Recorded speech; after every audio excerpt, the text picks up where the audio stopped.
Hello again, true crime fans. We've got another mysterious case to explore. The case of Stephanie Ruggeberg. This incident occurred in 2002 and involved 15-year-old Stephanie Ruggeberg. She had an older brother and was born in Lüdenscheid, Germany. In 2002, her mother, Sylvia, decided to move to Spain for the summer, specifically to the Balearic Islands.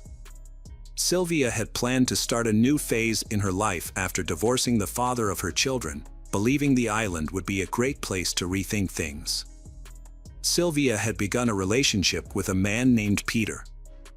Before moving to her new home, Sylvia left her two teenage children, Stephanie and her brother, in Germany with their grandparents.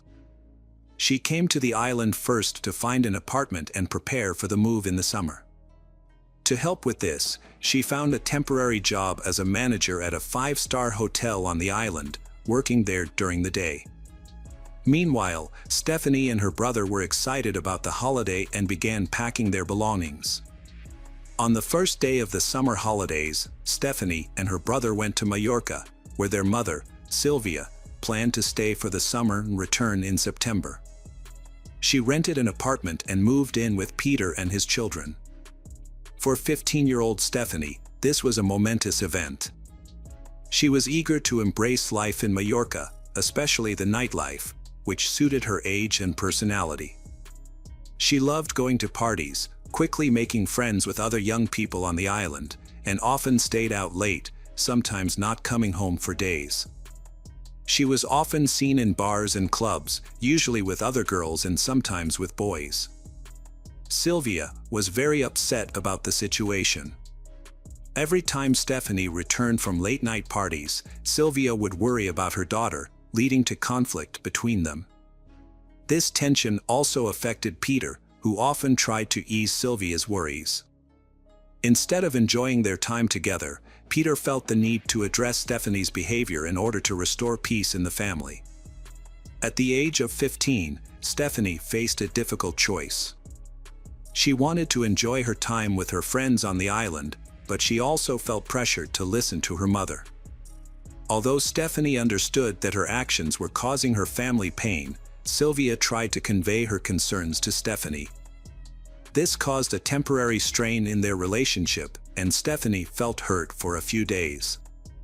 Eventually, she realized that her family cared about her and her safety. After a few days, Stephanie began to feel better, and it seemed that her family was mending their relationship. However, Stephanie wanted to enjoy her time off with her friends. Since the summer holidays were coming to an end and she was going back to Germany to go back to school, Stephanie asked to spend more time with her friends during the holidays. In return, she promised to be more responsible and come home on time, respecting her mother's rules. After a few discussions, Sylvia finally believed her daughter's reasoning. On July 31, 2002, Stephanie asked her mother again if she could go out with friends.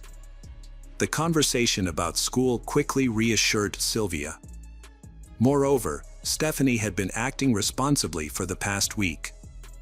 Eventually, she went out to enjoy herself, promising to be home before midnight.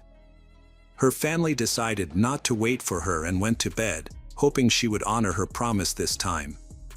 Waking up early, Sylvia stepped out of her bedroom and noticed Stephanie's bag carelessly left on the hallway floor.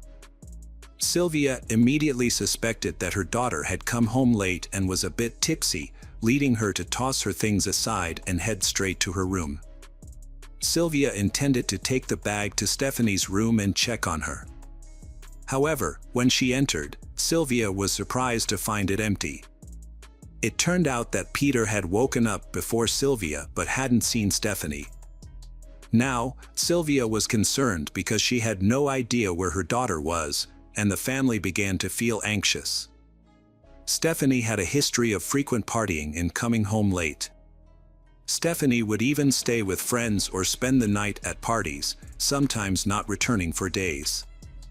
Worried that her daughter had fallen back into these old habits, Sylvia planned to confront Stephanie when she returned home. However, as the days passed and Stephanie still hadn't returned home, Sylvia's worry turned to fear and panic. After a week of searching for her daughter on her own, she decided to contact the police. During that time, she contacted all of Stephanie's friends she knew, visited their homes, and spoke to their parents. Unfortunately, no one had seen Stephanie for quite some time. By early August, Sylvia had contacted the local police to report that her daughter had been missing for a week. Since the incident had occurred some time ago, the police quickly began their search. They spoke to Stephanie's closest friends and began questioning bouncers at clubs, as well as tourists and bartenders at bars frequented by Stephanie and her friends. However, no one knew where Stephanie was. A week had passed, events were happening every day, and new parties were being held, making it easy to forget details. In an effort to jog memories and gather new information from the local community, the police and Stephanie's family distributed flyers with her photo all over town. Unfortunately, the leads they received did not lead to any breakthroughs. During this time, Stephanie had no contact with her family. She did not use a card, phone, or messaging app, which is very unusual for someone her age. Kidnapping seemed unlikely, as no one had contacted her family or demanded ransom during this time. Coast Guard and helicopters patrolled the coast and waters as part of the investigation. Meanwhile, Stephanie's family continued to search for her body. Sylvia believed she was alive and may have made new friends, but everyone else understood that the chances of her being returned safely were slim. The investigation stalled as no leads were found in the case. Sylvia then decided to take matters into her own hands. She first searched Stephanie's room thoroughly. Although the police searched the room for clues, they found nothing. Sylvia felt she knew her daughter better than anyone else, which gave her hope. Her persistence was rewarded when she discovered a note in Stephanie's diary mentioning a young man named Marcus. He lived in Dusseldorf but happened to be in Mallorca during the summer. It turned out that Stephanie had met Marcus at a beach party in Palma, and several of Stephanie's friends confirmed this. Sylvia continued to search Stephanie's room and found a camera with film inside. She discovered some recent photos taken shortly before Stephanie went missing. She decided to develop the photos to see what they revealed. Meanwhile, the police were actively searching for Stephanie and spoke to the two sisters who were with Stephanie the night she went missing. The sisters reported that they had spent the entire evening going to bars and clubs. The three girls had enjoyed the summer together in Mallorca, spending their days at the beach and their nights at local parties and venues. That same evening, the three friends had a good time before going to a bar in El Arenal where the sisters' father worked. The police later discovered a clue. According to the timeline, the girls arrived at the club around 9 p.m. From the start, Stephanie was focused on the DJ. She impressed him and she left the party with him before returning to her friends. They all continued to enjoy the evening together. Around midnight, the sisters decided to go home, but Stephanie insisted on staying until the party ended because she was still interested in the DJ. Sylvia provided the police with the photos from Stephanie's camera for detailed analysis. Among the images, there was one showing Stephanie standing with a young man. The club staff helped the police quickly identify him as Marcus, a 19-year-old DJ who was familiar with Stephanie. The police then visited his home. From the outset, Marcus seemed very nervous but allowed the police to enter his apartment. During their conversation, he acknowledged that he had seen Stephanie that evening and that they had spent time together. They both left the club around 1 in the morning after his DJ shift ended. Initially, he claimed that Stephanie came to his house after the party and left about an hour later. Police quickly became suspicious of Marcus' honesty when they discovered a missing watch and a dress in his home that matched the one Stephanie had worn at the party. The dress had dark red stains on it, making Marcus the prime suspect. Despite this, he maintained that Stephanie had changed clothes and left the apartment unharmed, claiming that she had spilled wine on her dress. Although his testimony was unconvincing, police did not have enough evidence to arrest him or file charges. They sent Stephanie's clothes for analysis. With the circumstances surrounding Stephanie's disappearance unclear, police continued their investigation, focusing on Marcus. On September 20, 2002, a month and a half after the disappearance, a witness contacted the police. He reported finding something suspicious at an abandoned farm in the El Arenal area. Police arrived at the site, which was a large building that had been empty for a long time. Inside, they discovered the badly decomposed body of a female wearing pajamas, underwear, and socks. At first, the police could not identify the body due to its condition. Many began to suspect it was Stephanie, who had been reported missing and was being actively searched for. Police collected a DNA sample and compared it with her mother's DNA, confirming that the body was Stephanie's. The police were unable to link Marcus to the murder. Although some of Stephanie's belongings were found in his apartment, there was no evidence that she had been attacked there.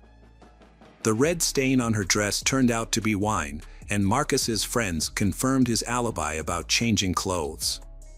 So who could have attacked Stephanie? By this time, Stephanie's family had returned to Germany. Her brother had started school, and Sylvia had returned to work. The police decided to investigate Stephanie's family members more closely, having strong suspicions that she had returned home that night, as her belongings and handbag were present at the house. The main focus of attention was Peter, her mother's boyfriend who lived with Stephanie's family. He was unhappy with Stephanie's behavior, which worried her mother. As a result, Peter often expressed his frustration with Stephanie when she came home late or went to parties. The police in Germany brought Peter in for questioning. He denied any involvement in Stephanie's disappearance and death, but he did provide some valuable information. While the family were in Mallorca renting an apartment, they had a neighbor named Torsten, a man from Germany. Sylvia introduced him to the island and secretly allowed him to stay in the apartment without the landlord's permission to reduce the shared rent. For this reason, they did not initially report the arrangement to the police, as the arrangement was illegal. Torsten was worried about potential legal problems, but Peter believed that Torsten was a kind and calm person who would not cause any trouble. Spanish police investigated Torsten, a new suspect in the case. He was living in Uperda, Germany. He was also in Mallorca at the time of the crime. He had a troubled criminal record, including convictions for robbery and sexual assault. Alarmingly, Torsten had left Mallorca. Spanish and German police joined forces to search for him. Initially, they could not find him at his registered address in Germany, so they began gathering information from local residents, especially his neighbors. The police were quickly alerted by a local resident, a 50-year-old auto mechanic. He reported that in February 2003, Torsten came to him with a white minibus. Torsten requested the installation of an emergency light signaling system above the driver's cabin and asked to paint the vehicle in bright colors. He also wanted the windows tinted so that no one could see him inside, even in bright light.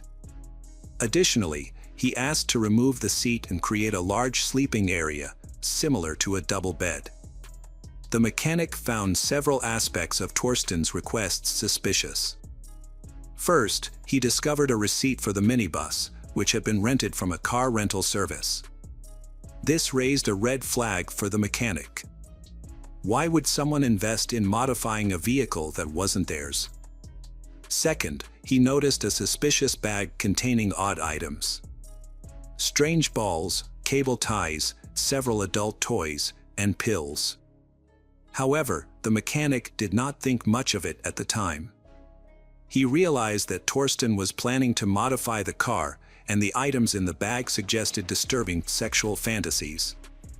The car was later discovered in a nearby town. Police tracked down Torsten, who was quickly arrested and charged with murder. He denied any involvement in the crime. police discovered what was described as a sex kit bag in the converted car. The kit included items described by a mechanic as cable ties, various sex toys, women's underwear, anesthetics, sleeping pills, and explicit photographs of several girls. 2 bottles of chloroform with Spanish labels and a toy pistol were found, likely used to scare and trick victims into the car. Torsten had purchased chloroform from a drugstore, and a pharmacist confirmed this. When the police contacted the car rental company, it was discovered that the minibus had been reported stolen, which intensified the suspicion surrounding Torsten. Forensic tests on Stephanie's body revealed the presence of chloroform, which prosecutors considered significant evidence linking Torsten to the crime. At home, the Torsten used chloroform to incapacitate the Stephanie before assaulting her. Chloroform is a powerful sedative that can linger in the body after inhalation, but its effects don't last long if the person is alive. Experts believe that Stephanie died from inhaling too much chloroform, which led to poisoning. During the investigation, police discovered a bag containing suspicious items, as well as another woman's handbag in the car. Inside the handbag, they found documents that helped them identify the owner. She was an 18-year-old girl who fortunately survived her encounter with the Torsten. The victim explained that she had met Torsten by chance in the parking lot, exchanged a brief greeting, and then continued on her way. She later found herself waking up in an unfamiliar van. According to her statements, she did not suffer an overdose and survived the incident. Luckily, the girl was able to identify her attacker. The second victim also reported that she was not harmed. She escaped after regaining consciousness from chloroform. At that time, Torsten was absent from the vehicle, allowing her to flee through an unlocked back door and disappear. Torsten has been charged with the assault on this girl, but suspicions around him persisted after Stephanie's body was discovered on an abandoned farm. Forensic experts conducted thorough examinations of the remains and the site. They found evidence indicating that the killer had been in close proximity to the decomposing body for over a month. This was further supported by specially trained dogs that accurately detected Torsten's scent. Despite the overwhelming evidence, Torsten refused to admit his guilt. In order to get Torsten to talk, one of the police officers agreed to share a cell with him. While in the same cell, the officer quickly developed a rapport with Torsten and managed to get a recorded confession from him. Torsten admitted to killing Stephanie but claimed it was an accident. He explained that they met in her apartment after she returned from a party. He had been watching her for some time, waiting for the right moment to strike. That night, he felt the right moment had come. Stephanie was drunk and her family was asleep, so he decided to make his move. Torsten began to harass Stephanie, who tried to fight him off. This led to an argument between them. He did not go into details but claimed that Stephanie had attacked him first. In response, he pushed her, causing her to hit her head and lose consciousness. Surprisingly, he never mentioned the anesthetic found in her system. Torsten panicked and quickly moved Stephanie's body from the apartment to an abandoned farmhouse. He stayed with the body, worried about being discovered, until he finally decided to flee to Germany. His story seemed unbelievable because Stephanie had no head injuries, suggesting he had lied about how the death occurred. It was also strange that Stephanie's relatives did not immediately suspect the neighbor who had gone missing around the time of Stephanie's murder. For years after the murder, the prosecutor's office finally charged Torsten with assault resulting in death. The charge carries a 10-year prison sentence, and the prosecutor's office sought the maximum sentence. However, Torsten's attorney argued that his confession had been improperly obtained, meaning the recording could not be used to support the charges. The defense argued that Stephanie's body had been accidentally contaminated with chloroform after the autopsy. While this explanation seemed implausible, it was important to disprove it through further investigation. Ultimately, the accidental chloroform contamination theory was rejected. Forensic experts determined that the chloroform levels in Stephanie's blood were too high to be accidental. It was concluded that Torsten had intentionally poisoned Stephanie to prevent her from reporting her to the police. The prosecutor's office also asserted that Torsten's confession had been obtained legally, which was sufficient to file charges. The Torsten was diagnosed with an antisocial personality disorder and exhibited clear narcissistic traits. His lawyer asked for leniency, arguing that Torsten had a troubled childhood. His parents separated shortly after he was born, and he grew up in a challenging environment. He experienced several abusive stepfathers and was ultimately abandoned by his mother. Frequent moves and changes of schools made it difficult for him to form lasting relationships. Torsten had no close friends and described his relationships with others as non-existent. His mother occasionally reappeared in his life, only to vanish again. The lawyer explained that these experiences negatively impacted Torsten's early life. He had no understanding of kindness, love, or parental care, which contributed to his antisocial behavior. He frequently found himself in trouble and often acted as a bully, leading to constant conflicts. Following the initial hearings, Torsten received a 10-year prison sentence, the maximum allowed. Both Torsten and his lawyer disagreed with this ruling. The lawyer continued to fight for Torsten and succeeded in getting the case reviewed. The judge ruled that the confession obtained illegally would not be considered evidence. The jury found Torsten guilty of premeditated murder and added another year for concealing evidence. The prosecutor's office convincingly demonstrated that the killer had been waiting for his victim in her apartment. She had returned home, changed into her pajamas, and was getting ready for bed when he attacked her, raped her, and then killed her to cover up his crime. To hide Stephanie's body, the Torsten took her to a nearby farm. There, Torsten lived close to the body for over a month, constantly fearing that he would be discovered. During this period, he took part in all the search efforts, was present at almost every search operation, and provided significant support to the family of Stephanie. All of this was intended to distract suspicion away from him. Until the criminal was finally caught, the family of Stephanie had no idea that they had welcomed a man into their home who had escaped from prison in another country. He was wanted for multiple robberies and had also been accused of sexually assaulting another girl using chloroform. In prison, Torsten behaved well and even assisted the priest. He completed his sentence and was released after 11 years. Stephanie's family wanted a harsher punishment and were disappointed with the leniency of his sentence. The police in both Spain and Germany, who were involved in the joint investigation, shared their concerns.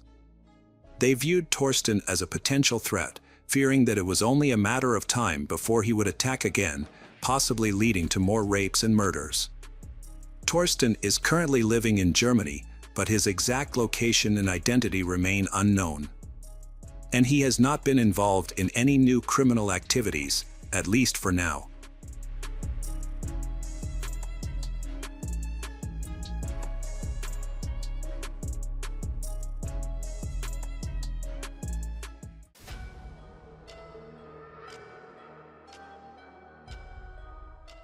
Welcome back, mystery lovers. Today's case is going to keep you on the edge of your seat. The case of Cassandra Cantrell. Cassandra and Robert were twins. As children, Cassandra and Robert liked to tell each other scary stories in a room with the lights off. Robert was a talented storyteller. Cassandra always found Robert's stories interesting. In every story, Robert played a small but brave man. In addition, Cassandra and Robert also watched the animated series Scooby-Doo together. Although their mother, Mary Smith, did not share Cassandra's passion to instill in her children a love of reading, she bought them many books about scary stories. Loving horror stories was the passion of the two siblings. They even collected figurines of villains and, as adults, seriously considered opening a horror-themed bookstore. Not long after, Cassandra's interest in horror movies brought her to the studio in 2004. She got a cameo role in a scary movie that, although it did not become popular, still made Robert envious of Cassandra. Robert began asking Cassandra to make him a deal. Robert asked Cassandra to give him a role in the movie she was filming. Cassandra readily agreed. Robert was happy, but he couldn't play even a supporting role in a soap opera. The head of the cast in that movie was Colin Dudley, who had a crush on Cassandra since her first days in the movie. At the company Halloween party, Cassandra dressed as Velma from Scooby-Doo and Colin dressed as Alex from A Clockwork Orange. During the party, Colin walked around with a glass of milk all evening, glaring at everyone, just like his character did in the movie, and he also said a lot of quotes from the book. Finally, he stopped in front of Cassandra and said that her beauty made Colin want to destroy it. Cassandra thought it was a compliment and they quickly started dating. But their relationship didn't last long, only a few months. Colin found another actress named Rebecca and began dating her, after which Colin and Rebecca began living together. One day, on August 25, 2020, Cassandra Connell suddenly disappeared. When her mother, Mary Smith, tried to contact her, she did not answer the phone. Mary went to report the incident to the police, and a search was quickly launched. After several days of searching, police found her car under the bridge. Also, the bad news was that the car was unlocked and the keys were still inside. There was no reason for Cassandra to appear here. This place was considered a homeless shelter, where violence often occurred. Officers had to go through the neighborhood questioning many homeless people. But none of them had ever seen Cassandra, and none of them knew when the car appeared here. The detective participating in the search for Cassandra requested to locate Cassandra's cell phone. The signal showed the phone was in the water closest to the bridge, which meant detectives wouldn't be able to recover it and couldn't get the information they needed. To search more closely, a team of divers was about to search the coastal area for Cassandra. Before starting, they stood on the shore, picked up rocks, and threw them into the water to gauge the distance they could throw. Cassandra's mother mentioned that Cassandra's phone case had rhinestones, making it easy to spot. The phone was soon found, but Cassandra's body was not. Mary expressed her grief, saying she had looked forward to being a grandmother soon and hadn't even had time to set up a crib for her expected grandchild, which was still in its box in the garage. She wondered what to do with it now, unknowingly providing important information for the investigation. According to statistics, many crimes against pregnant women are committed by their partners. However, Mary Smith did not know who Cassandra's boyfriend was. Cassandra was not married and didn't seem to be in a relationship, yet she was pregnant. Mary had no information about him, despite knowing that Cassandra often spoke to someone on the phone. However, the phone number was not saved in Cassandra's phone book, and Mary couldn't recall the number. It's common for girls to confide in at least one friend about their relationships, especially when it comes to something as significant as pregnancy. The police found such a friend, who revealed that Cassandra had reconnected with her ex-boyfriend, Colin Dudley. They had a brief relationship in 2004, but it was surprising that they rekindled their romance 15 years after breaking up. When Cassandra discovered she had been pregnant, she had hesitated to inform Colin. She had recalled an earlier conversation where he had expressed his disdain for having children, even expressing relief that his wife Rebecca had been infertile. Fearing a child would disrupt her relationship with Colin, Cassandra had kept her secret hidden. However, as her pregnancy had progressed, it had become more and more difficult to hide underneath the oversized clothes. To avoid arousing suspicion, Cassandra had stopped seeing Colin, even though she had known she couldn't keep the truth hidden forever. Cassandra decided it had been best to be honest with Colin. So she had told him over the phone that she had been pregnant with his child. Colin had been silent for a moment before replying that he had been happy about the news.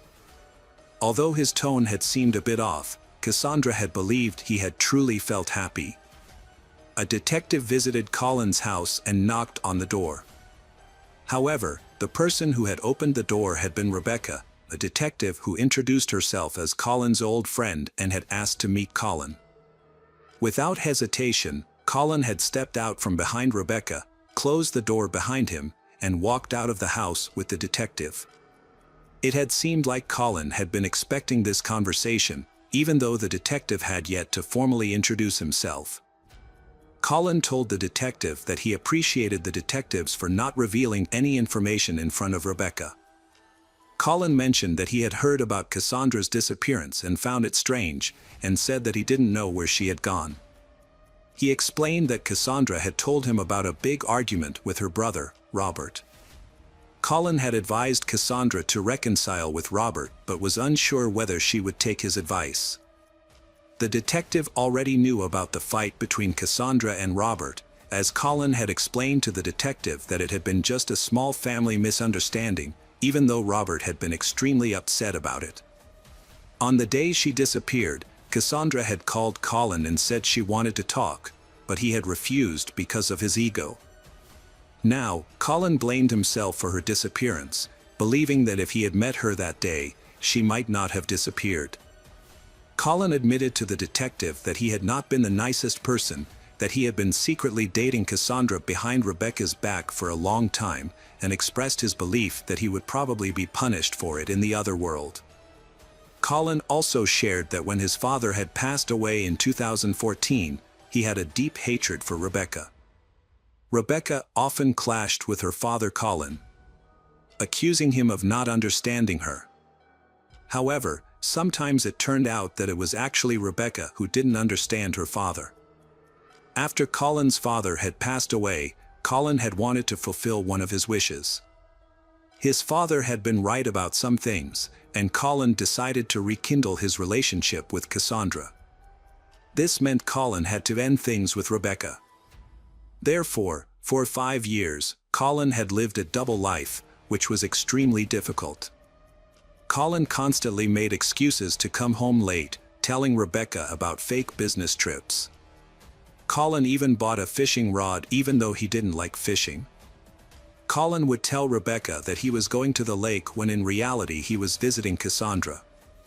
To make his lie more believable, he bought fish from the supermarket and Rebecca would cook it, despite the fact that the smell of fish made him sick.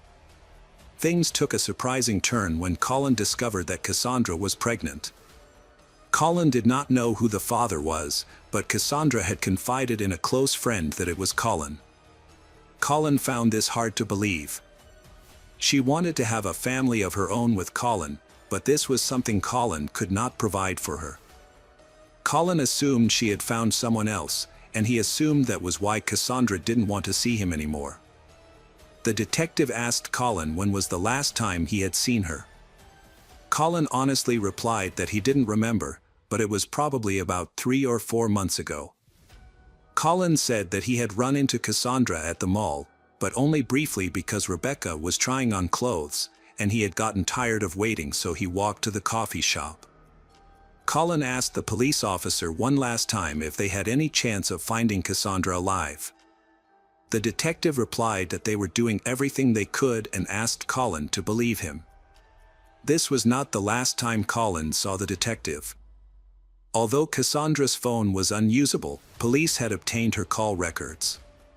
It turned out that the person Cassandra had been calling frequently was Colin Dudley.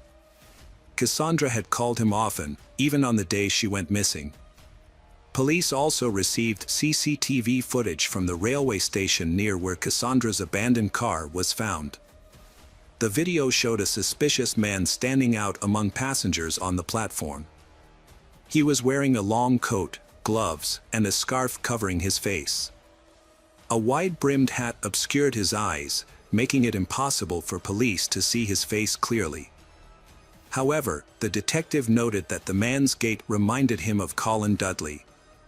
The hat was similar to the one Colin had worn at the party playing a character in the movie A Clockwork Orange. After tracking the suspect via CCTV, detectives observed him briefly entering a coffee shop, only to leave a few minutes later and head towards the parking lot. There, he got into his car and drove away. Even though his face was obscured the entire time, detectives were still able to write down the license plate number. A search warrant was then issued and a unit was dispatched to Colin Dudley's residence. During the search of Colin's home, detectives hoped that Cassandra was still alive. At first, there was no evidence of a murder at Colin's house. However, in the wardrobe they find the hat that Colin had tried to hide. They then found a basement in his house. When the police went to the basement, they did not find Cassandra there and there was no evidence of a crime. However, the dog detected the smell of blood, became agitated and barked continuously. Colin insisted he did nothing illegal, claiming that the police had no evidence and no other suspects, so they were trying to frame him, and he claimed to be an innocent man. In search of more information, detectives interviewed Rebecca, who was shocked by the surprise search, the allegations against her husband, and the fact that she had been deceived for years. She said many things about Colin and her feelings, but when the detective asked if her husband was capable of murder, she thought for a long time and then answered no. The evidence against Colin was not enough to send him to prison, which angered Robert and Mary Smith. Later, Colin was called in again for questioning. This time, Colin claimed that he had an alibi to counter the charges against him. He said that at 6:30 a.m. on August 25th, he went to a hardware store and bought household cleaning chemicals and trash bags. The store's cameras confirmed this, but the purchase of large trash bags raised suspicions. In addition, Colin received a text message from Cassandra, saying that Cassandra was coming to his house. Colin immediately deleted the message, but it was still stored in the mobile carrier's memory. The police took it from calls and text messages. According to cell phone signals, Colin and Cassandra had not left the house for several hours that morning. Colin turned off his phone but left Cassandra's phone on, possibly accidentally. As a result, police were able to track his movements, including where he was seen on the station's CCTV cameras. Police suspect Colin may have used the cafe to clean up after the murder and wash up in the toilet. Colin drove to where he had discarded Cassandra's phone, which was the last location of Cassandra's cell phone signal.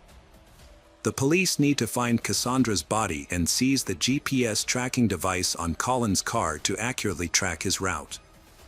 This device provided new evidence in the case. Following Colin's trail the previous day, the police discovered a large trash can tied with a rope in a ravine in the forest.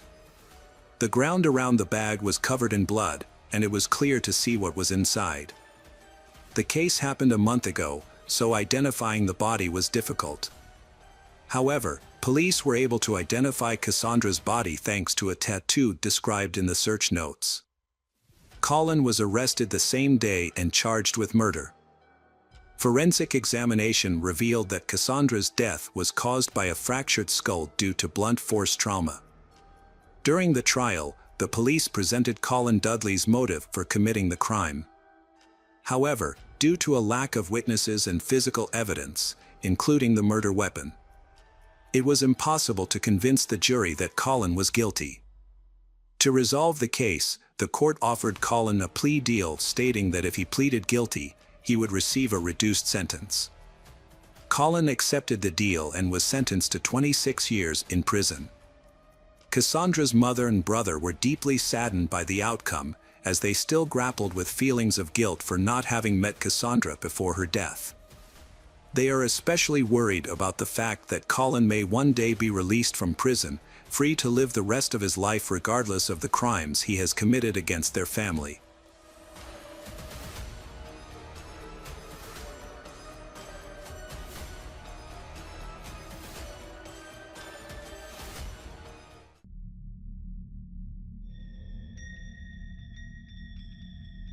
Hey detectives! Welcome back.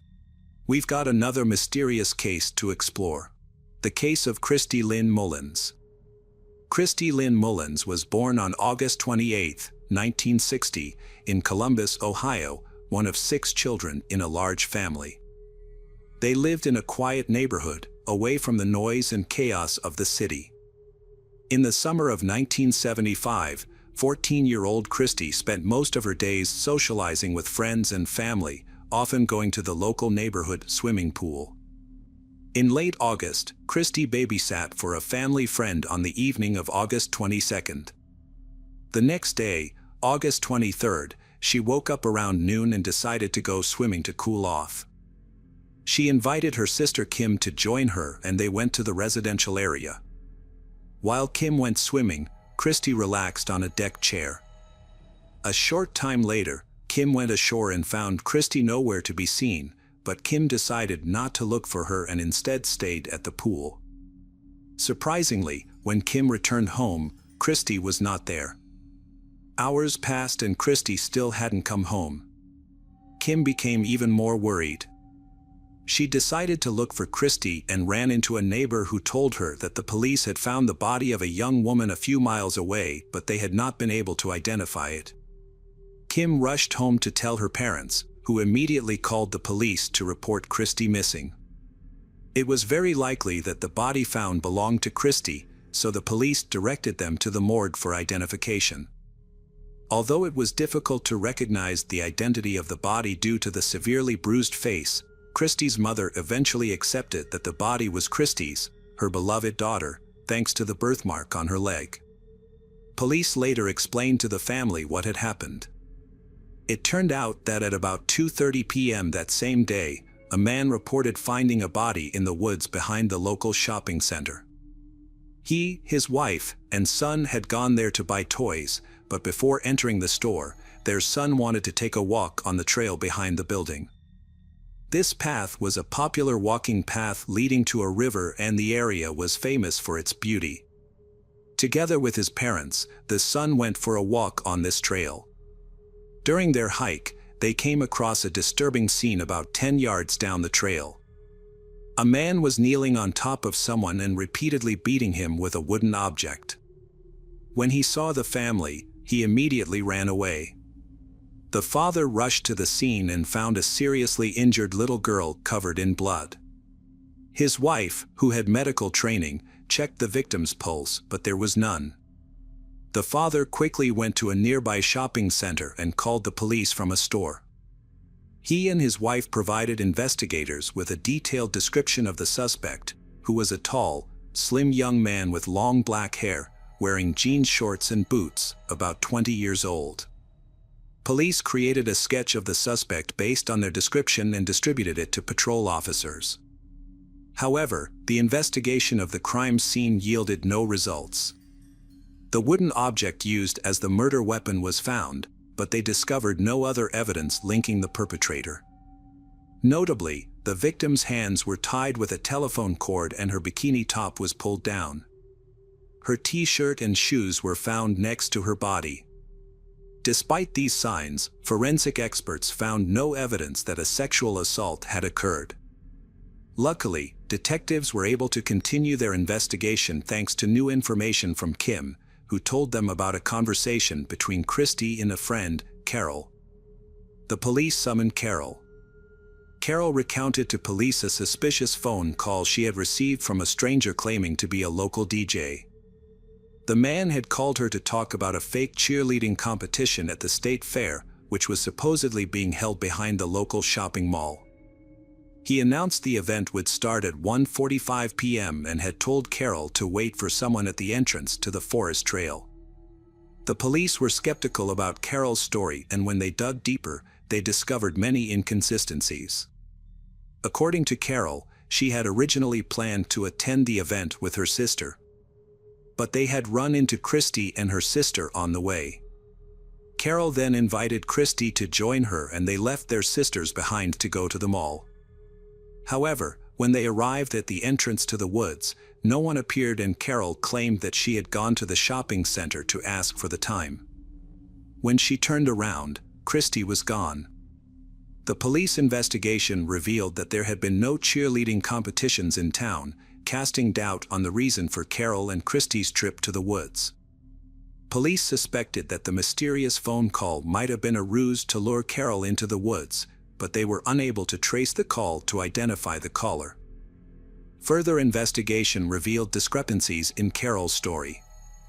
She claimed to have met Christy and her sister on the street, but Kim said they had been at the pool and Carol had come to meet them there.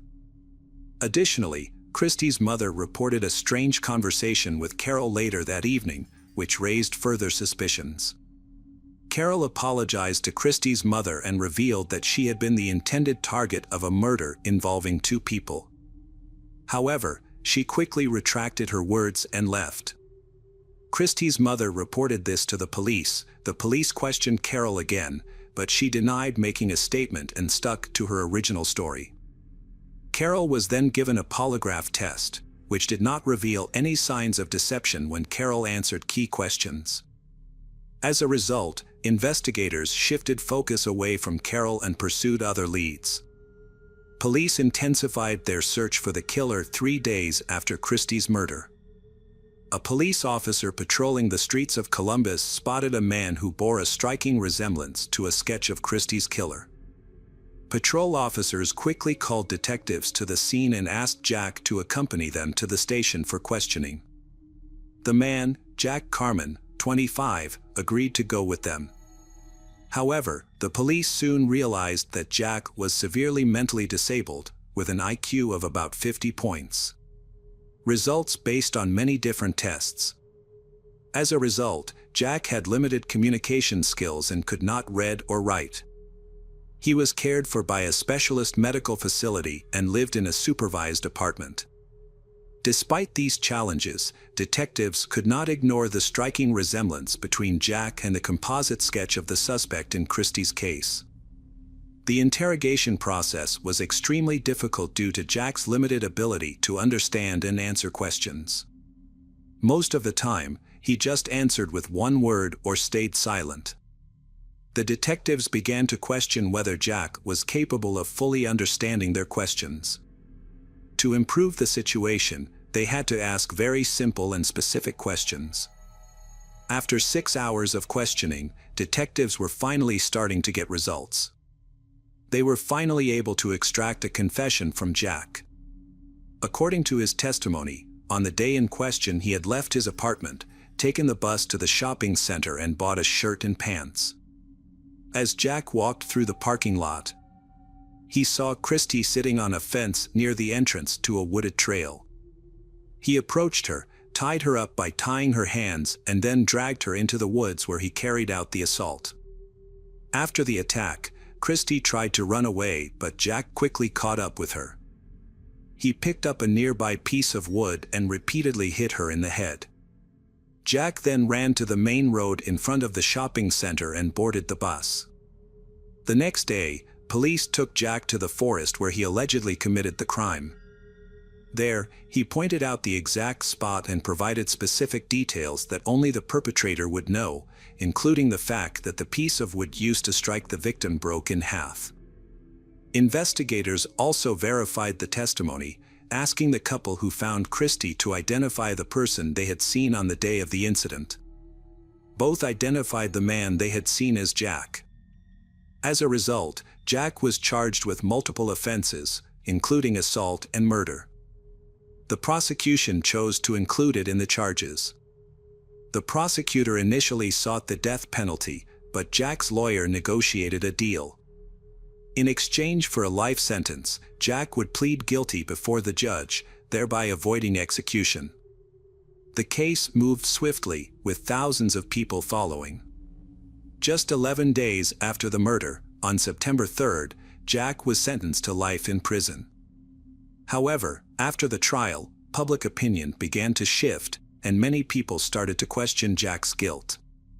As more details about his confession and his background emerged in the media, people began to wonder whether he was truly capable of committing such a heinous crime. Those who knew Jack found it hard to believe that he was capable of the crime. He was a passive, timid, and compliant person who would agree to anything if pushed hard enough. In the past, he had even taken the blame for something he didn't do, like the time he claimed responsibility for breaking a boiler at a charity center, when in fact someone else was to blame. This behavior raised doubts about his ability to make a genuine confession to the crime. His supporters felt that the police must have manipulated him into confessing by feeding him information and asking pressured questions. For instance, if the police asked him if he hit the victim with a piece of wood, and he answered yes, they could use that as a confession. However, this approach can be unreliable, especially considering Jack's tendency to confess to anything when under threat. Even the mention of the electric chair was enough to make him agree to whatever the detectives wanted. Furthermore, the police took Jack to the crime scene at the same time as the witnesses, a married couple who later identified him at the police station. This raised concerns that the witnesses had been biased, as they had already seen Jack and knew he was a suspect, despite the police's claims that they never crossed paths. There were several red flags surrounding Jack's alleged involvement in the crime. For instance, the police failed to locate the bus driver or any passengers who claimed to have seen Jack on his way to the city center, which contradicted his own statement.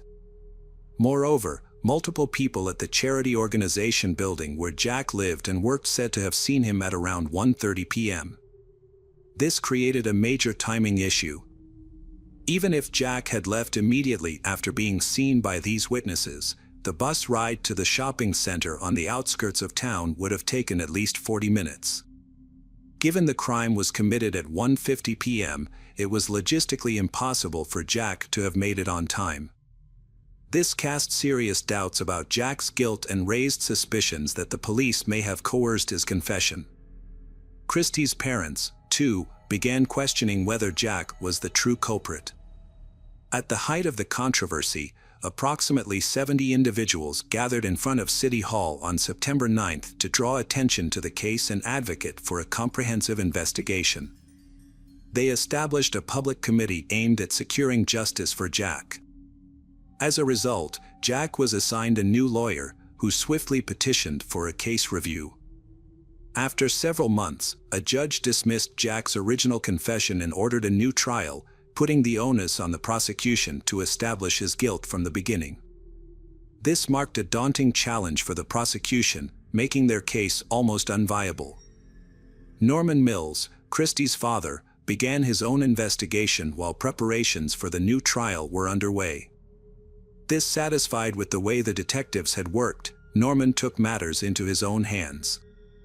Immediately after the murder, Norman and several neighbors searched the area where Christie was found. They discovered a bloody pair of jean shorts and men's underwear in the woods.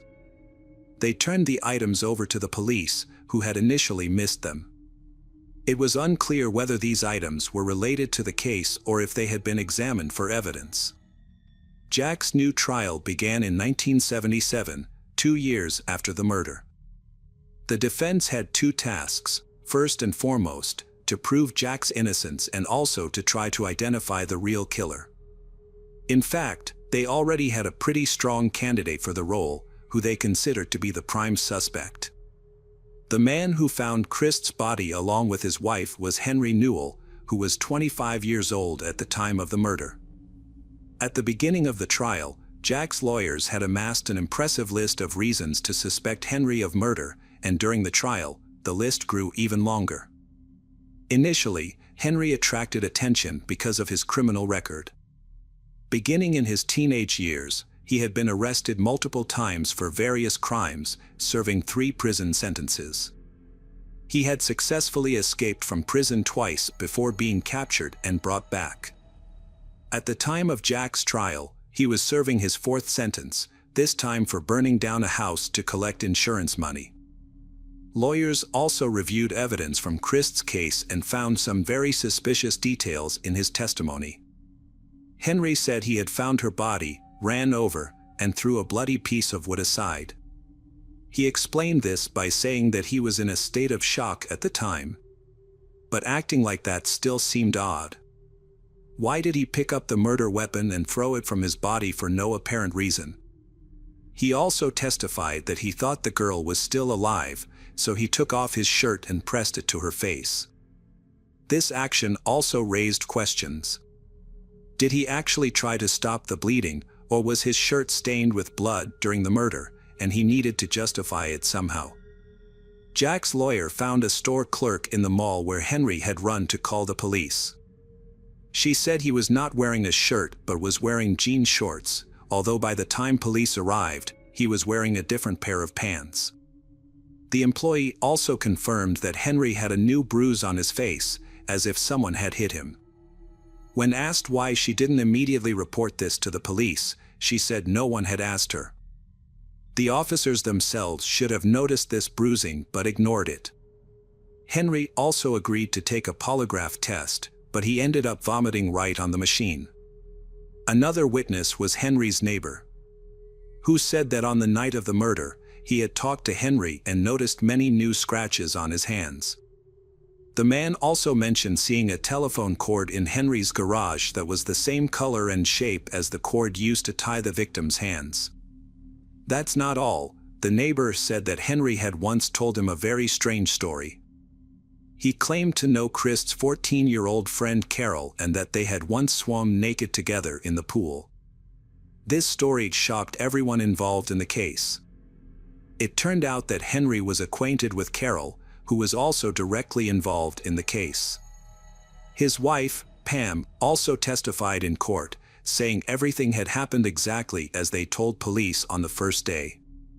They had gone to the mall, and their son wanted to go for a walk. They went into the woods and found the body. Pam added that up until that point, Henry had remained at home and only stepped outside for a few minutes to scare away neighborhood children who had begun throwing firecrackers into their yard. Carol also testified, saying she had never met Henry.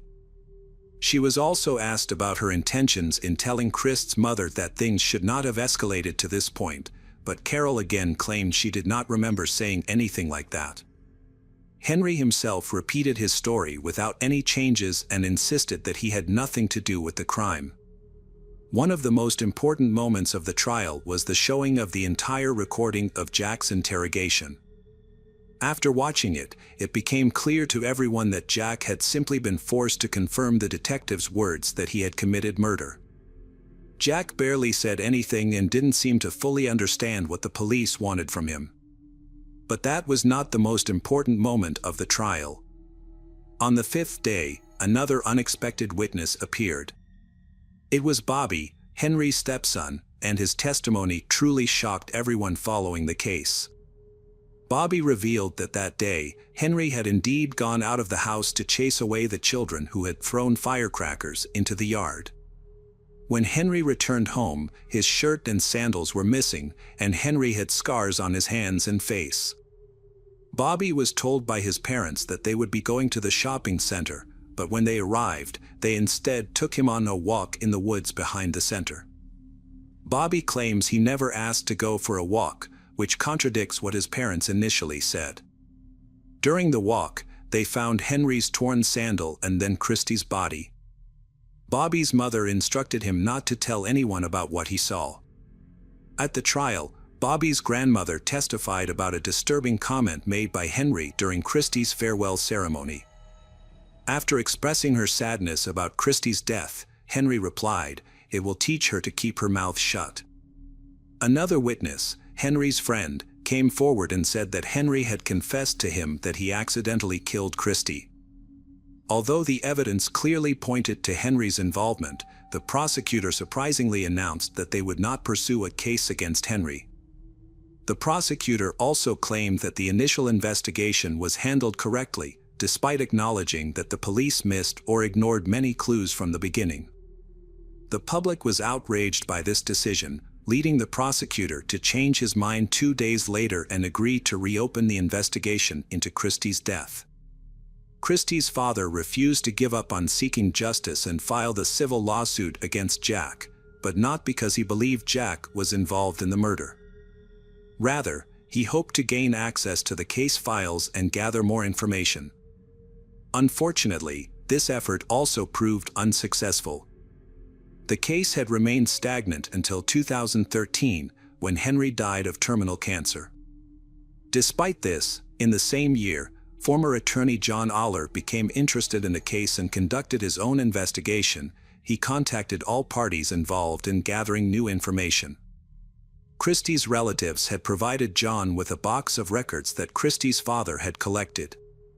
After reviewing the records and talking to dozens of people, John believed that Henry was the culprit behind Christie's murder. John's investigation revealed that Carol had bought marijuana from Henry, which made him suspect that Henry was involved in the crime. This new discovery created a possible connection between Henry and Carol, which could explain why Carol brought Christie to the forest. One theory is that Carol planned to meet Henry in the forest to buy an illegal substance. It's possible that Carol invited Christie along, using the DJ story as a cover. A more sinister explanation suggests that Carol brought Christie to the forest at Henry's request, intending for him to harm her. However, Christie resisted, as evidenced by Henry's injuries, and he ultimately killed her. When John took over the case, Henry had passed away from cancer at the age of 63. However, John continued his work and released a book about Christie's murder. The release of the book sparked a new wave of interest, and Christie's relatives demanded that the investigation be reopened. Some of Henry's relatives also confirmed that Henry was the one who killed the girl. This led to the reopening of the murder investigation in May 2014. Detectives re-examined the evidence, interviewed dozens of people, and reassessed Henry's confession. They re-examined Christie's clothes and found traces of semen, but they were too small for DNA analysis. The investigation lasted until late 2015, when detectives announced that Henry was the one who had committed the crime.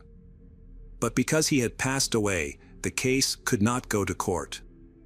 The investigation ended with the conclusion that Henry had left home, gone to the road behind the shopping center, seen Christie alone, and decided to assault her with a telephone cord, taking her deep into the woods. Henry had attacked Christie, injuring her. Then he killed her with a piece of wood. Returning home, Henry recounted the incident to his wife, and the two began to make plans to avoid punishment. For many years afterward, Carol never revealed the truth. Police later apologized to Christie's family for their careless handling of the incident.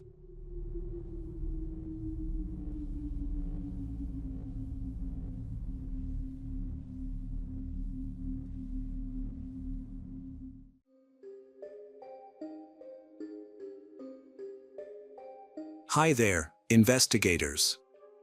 It's time to uncover the truth behind another case. The case of Candy Rogers. Candace Rogers, also known as Candy, was born on July 18, 1949, in Spokane, Washington. She was an only child in her family, and soon after she was born, her parents divorced. Despite this, Candy maintained a close relationship with her father. Her father lived in the same city, so she got to see him frequently. Candy was a bright and cheerful child who loved spending time outdoors with friends, exploring nature, and playing with her dog. She had a strong desire to join the Campfire Girls, a well-known organization that provided girls with opportunities to learn new skills, go on hikes, and form lasting friendships. In 1959, at the age of 9, Candy finally got the chance to join the Campfire Girls, and she was overjoyed. As a member of Campfire Girls, one of her responsibilities was to sell mints door-to-door in her neighborhood. The organization provided her with boxes of sweets to sell. On Friday, March 6th, Candy planned to sell mints after school. After returning home, having dinner, and playing with her dog, she packed 8 boxes of mints and set out around 4 p.m. Candy had a plan to go door-to-door in her neighborhood, offering sweets to her neighbors. To avoid duplicating efforts, she and the other girls in the area had assigned specific streets to visit.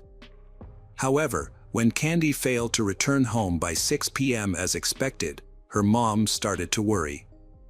As night began to fall, her mom and grandfather set out to search for her, scouring the neighborhood streets but finding no sign of Candy. Soon, some family friends and neighbors joined the search, but despite their combined efforts, no one could find any trace of Candy. At this point, her mom decided to call the police for assistance. By the time the police arrived, the streets were dark, and something might have happened to Candy. The police began their investigation by questioning the neighbors and soon discovered that Candy had only sold one box of mints, suggesting that something might have occurred shortly after she left her house. A resident reported suggesting that something might have occurred shortly after she left her house. A resident reported seeing a girl matching Candy's description on a nearby street around 6:30 p.m. This was unusual, as Candy's mother had already begun searching for her by that time. Candy's grandfather had a strange experience as well, which occurred when he searched for her on the very same street. He narrowly avoided being hit by a speeding green 1953 Ford, which struck the curb. Unfortunately, he couldn't see the license plate number. The police issued a detailed description of the vehicle and initiated a search, but so far they have not been able to locate it. Later, around 9 p.m., several mint boxes were found scattered along the road near a bridge. These boxes belonged to Candy, increasing concerns for her safety. The police focused their search in this area, thoroughly searching both riverbanks and a small wooded area on either side. Despite an all-night search, Candy was not found. By morning, news of her disappearance had spread through local newspapers. And soon the case was being covered by statewide media. In 1959, child disappearances near their homes were unusual because it happened extremely rarely. The townspeople were extremely worried about this. To resolve this alarming situation, police have stepped up search work. They added mounted police, all-terrain vehicles and helicopters and military personnel to thoroughly search the area. In addition, over 1,000 volunteers joined in the massive search from both local areas and nearby cities. It became one of the most extensive search operations at the time. Despite these efforts, they still could not locate Candy. Another incident that added to the trauma of the town was when a search helicopter struck power lines and crashed. As a result, 3 of its crew members died. However, police remained dedicated and relentless, operating 24/7 on this case. With so many investigations open, officers still tried everything. Throughout the case, nearly 750 initial leads turned up. Officers closely inspected every detail. Regrettably, these investigative trails did not help discover any definitive proof about Candy's. 2 weeks after Candy's disappearance, 2 military personnel from a local base went on a hunting trip in the woods west of Spokane. They stumbled upon children's shoes on the ground, which immediately reminded them of Candy's case. Since many military members had been involved in the search, they were familiar with the details of her disappearance. The military personnel reported their discovery to the police, who then showed the shoes to Candy's grandfather for identification. He confirmed that the shoes belonged to his granddaughter. The police quickly launched a search operation in the woods. Within minutes, an officer spotted a foot protruding from the bushes and discovered Candy's body. She was found lying in the underbrush, covered with pine branches. A medical examination revealed the cause of death was strangulation, also found marks on Candy's hands and feet, indicating that she had been bound. Although no ropes were found near the body. Furthermore, the medical experts concluded that Candy had been sexually abused. During the investigation, the police found a green car seat cover near the crime scene. Additionally, a small purple stain was discovered on Candy's clothing, which smelled like grape-flavored chewing gum. However, the police were unable to establish any connection between the stain and the crime. The police searched for any possible clues to find the killer. They examined incoming tips and investigated hundreds of individuals, including neighbors, suspicious characters, and previously convicted criminals. Their attention eventually turned to a 50-year-old man named Alfred Braves.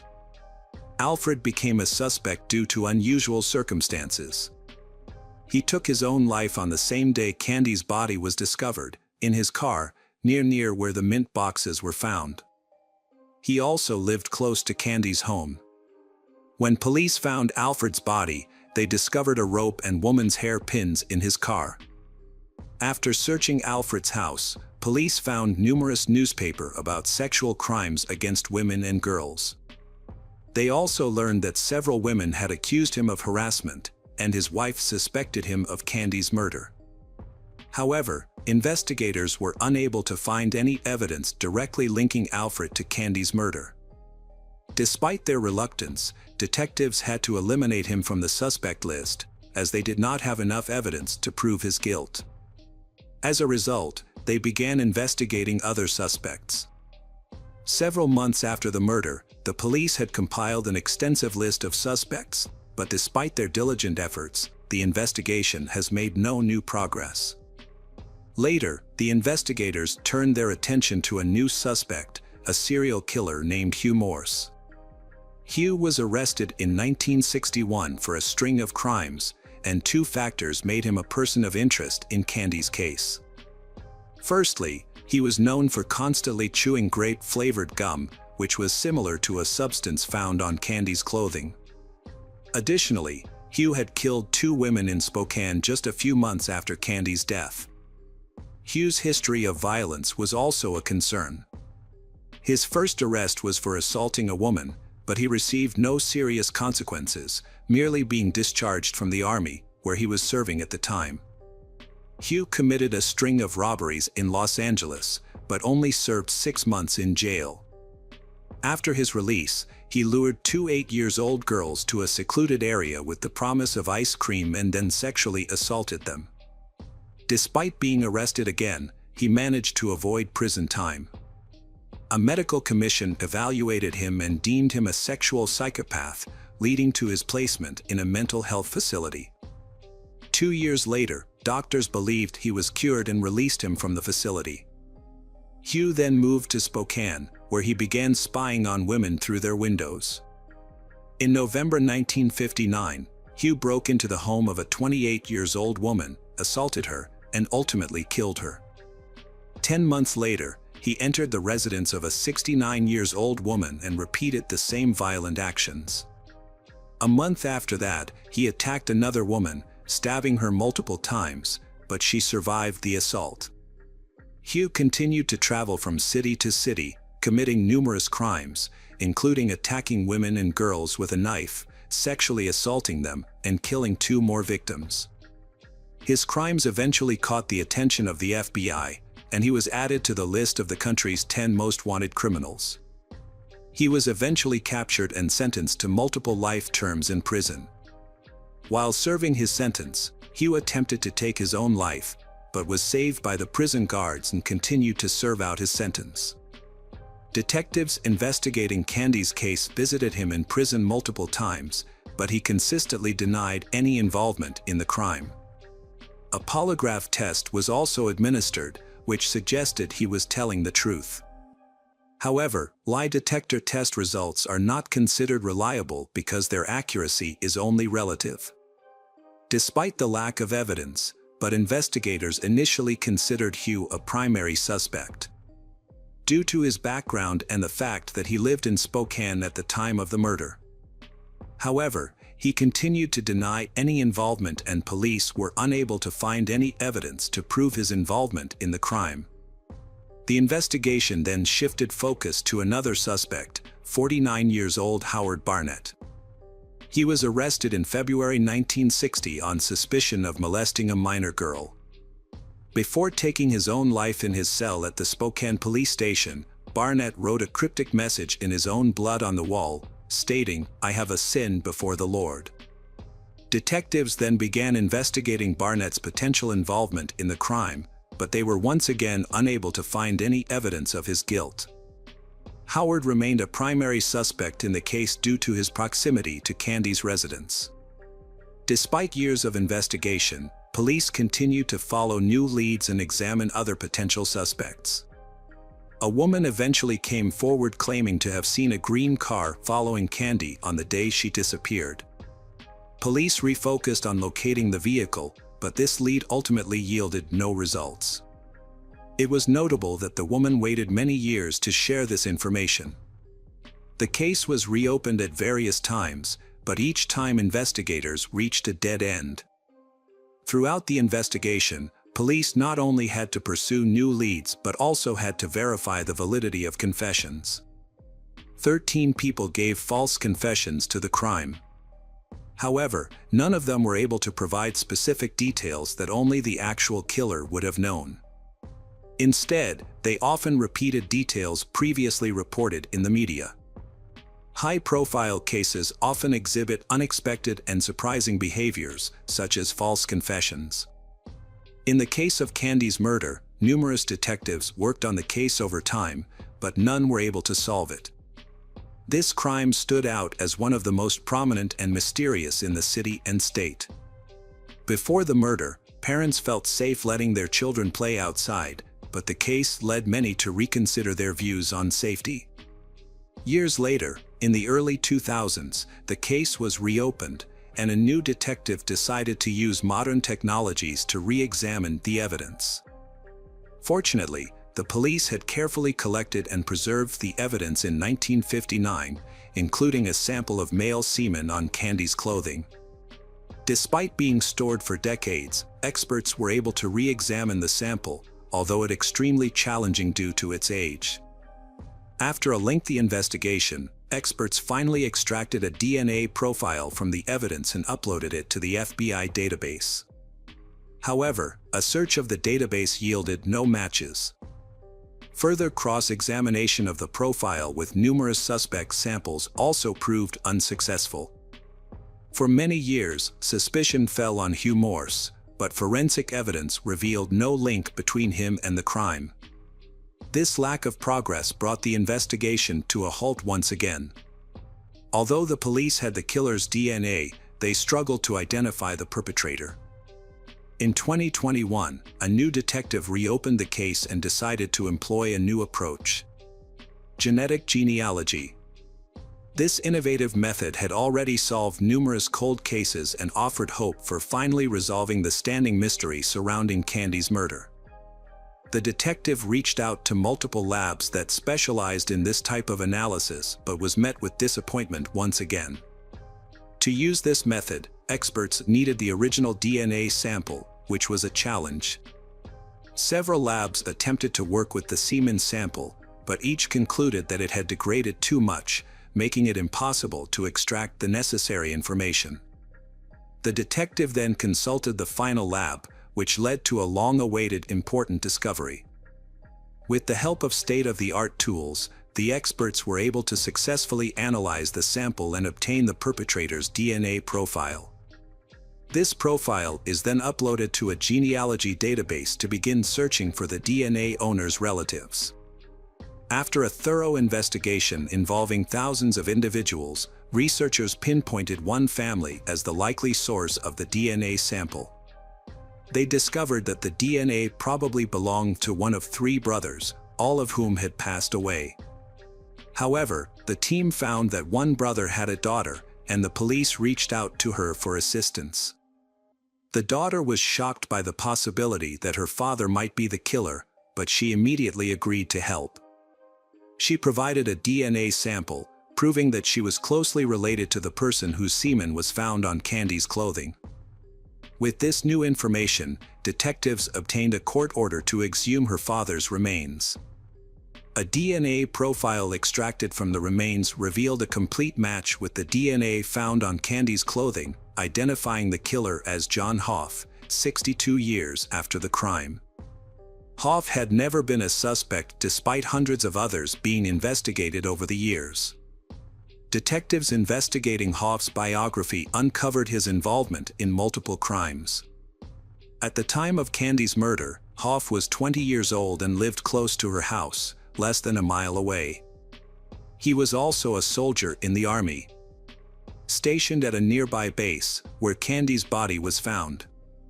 2 years after the murder, Hoff attacked another woman, binding and sexually assaulting her before attempting to kill her. However, the woman survived the attack. Following his arrest, Hoff received a 6-month prison sentence and was dishonorably discharged from the army.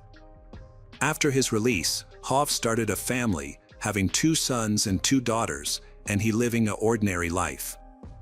He changed jobs several times and at one point, suffered a severe chemical burn to his face while working at a food packaging plant, leaving a scar to his face. Hoff's life ended in June 1970, 11 years after Candy's murder, when he took his own life without leaving a note. Further investigation revealed that Candy might have known Hoff, as she was friends with his 10-year-old sister at the time. Years later, Hoff's sister told detectives that she had cried in Hoff's arms after Candy's murder, unaware that he was the one responsible for Candy's death. Candy's parents did not live to see the day when the killer's identity was revealed. Her mother passed away in 2006, and her father had taken his own life in 1963, 4 years after the tragedy. The reason behind his death remains a mystery. There is speculation that he was unable to cope with the loss of his daughter. Despite this, the case was eventually solved, marking one of the longest investigations in history, spanning over 62 years and involving multiple detectives across different generations. At the press conference, where the killer's name was announced, only one officer who had worked on the case in 1959 was present. He expressed gratitude for having lived long enough to learn the truth. Hoff's daughter initially struggled to accept that her father had committed such a horrific crime.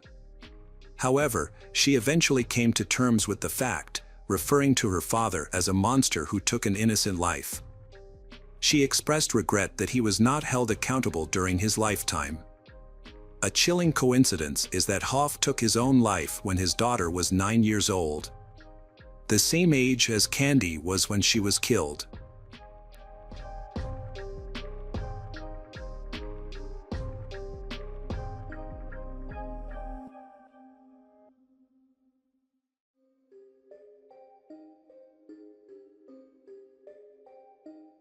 Hi there, investigators.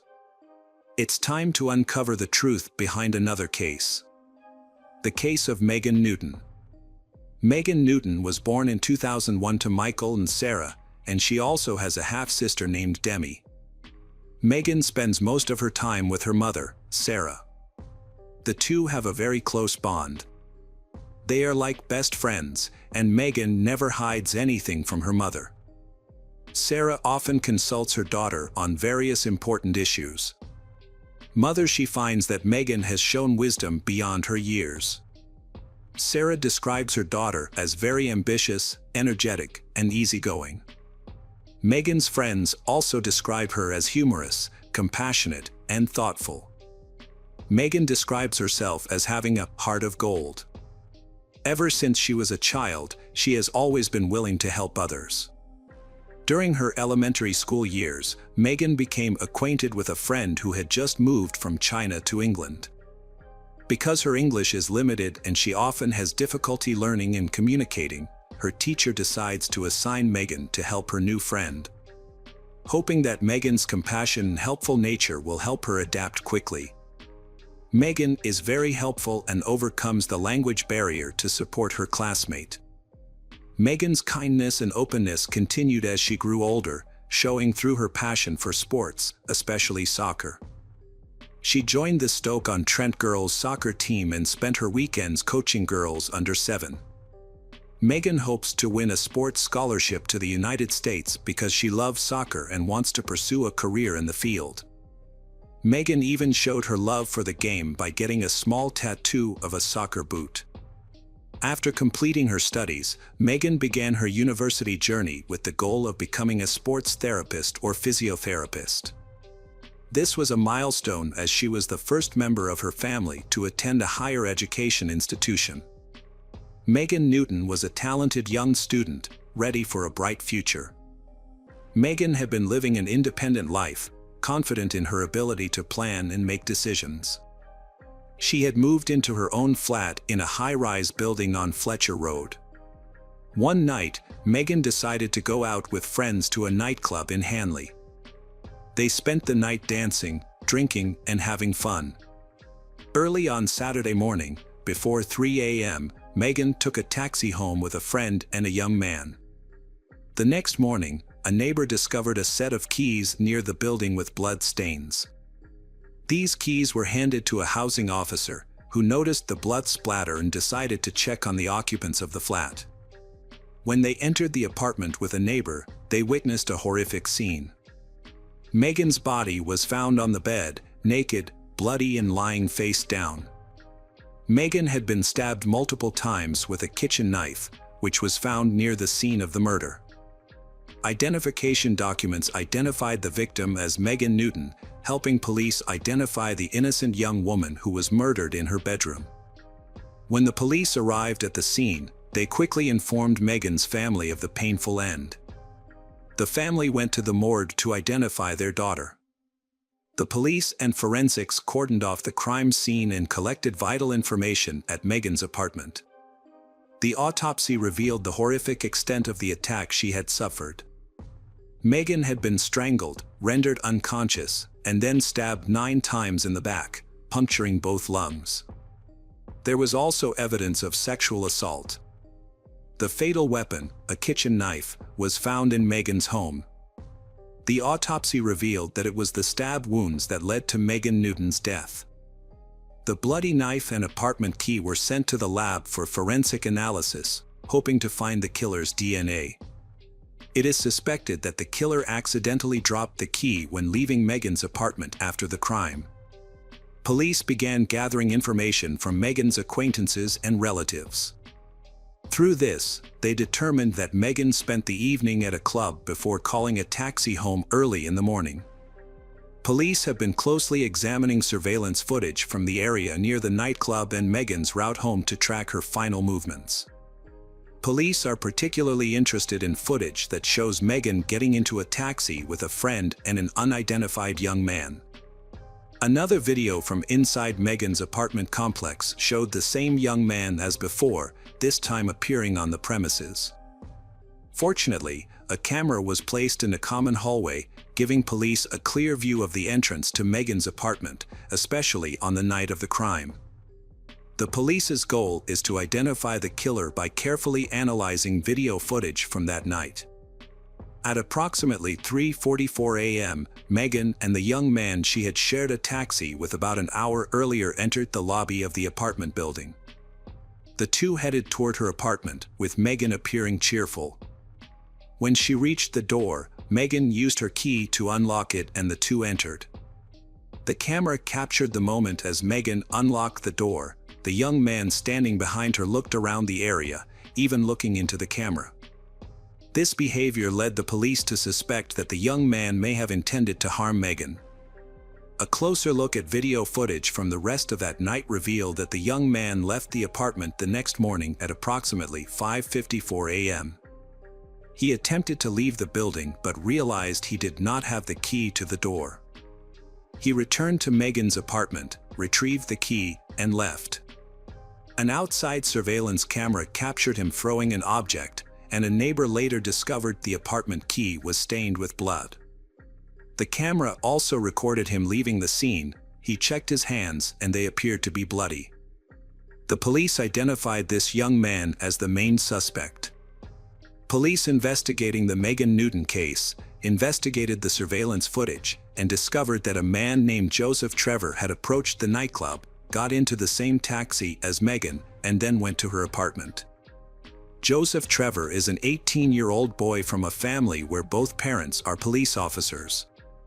He lives in a neighboring district and is Megan Newton's high school classmate. Joseph has good academic performance and a passion for sports, especially soccer. Joseph even won a sports scholarship to study in the United States and has played professional soccer for Newcastle. Those who know Joseph mostly consider him a kind, easygoing, and sociable person. But few people know that he has another side to his personality, which is erratic and unpredictable.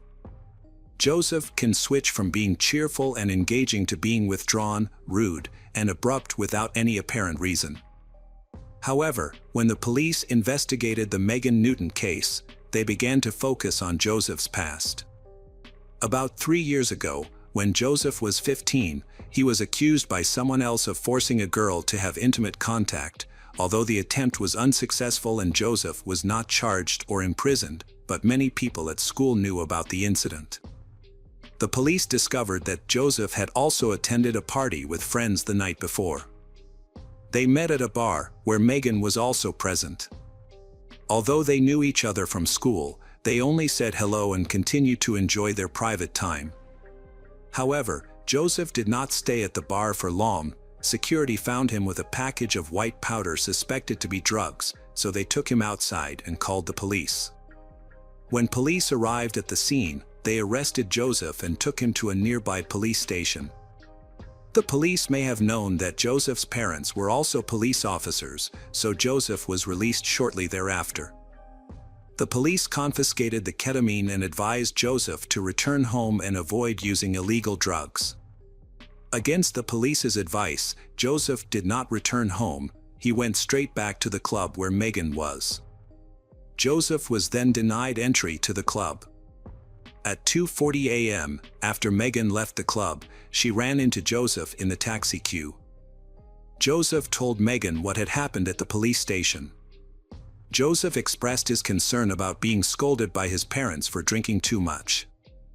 And Joseph's parents were police officers, so they might have known about his arrest for illegal drug possession. Joseph felt anxious and did not know what to do next. Megan, out of kindness and willingness to help, lent Joseph her phone to try to contact a friend. However, Joseph could not find a place to stay for the night. When she found Joseph in a drunken and disorderly state, Megan invited Joseph to spend the night on her living room sofa. Megan and her friend took Joseph by taxi. On the way, Joseph texted his father, saying he had spent the night at a friend's house. When they arrived at the Fletcher Road apartment building, the taxi dropped Megan's friend off first. The taxi then took Megan and Joseph to the apartment building. The cameras captured them entering the building. Some time later, Joseph came out and threw the keys in the yard. Police believe that, during this time, Joseph brutally attacked Megan, leading to her tragic death. Joseph could not contest the charges because the evidence was clear. Joseph went to a bridge in Stoke-on-Trent and climbed onto the railing, sitting looking down at the pavement. It appeared that Joseph was about to jump to escape the consequences of his actions. However, Joseph had a history of depression and attempted suicide. Joseph had been found on this bridge before, when a passerby alerted the police. Joseph was taken to hospital for a psychological evaluation and was later determined to be safe to leave. He returned home under the supervision of his father. Joseph returned home and told his mother the whole truth. Joseph felt he could no longer keep the secret and realized the serious consequences of his actions. Joseph's mother immediately contacted the police to relay his confession. At that time, the police identified Joseph as the prime suspect through surveillance camera footage. They were on their way to arrest Joseph. When brought to the police station for questioning, Joseph admitted to having been to Megan's house that evening.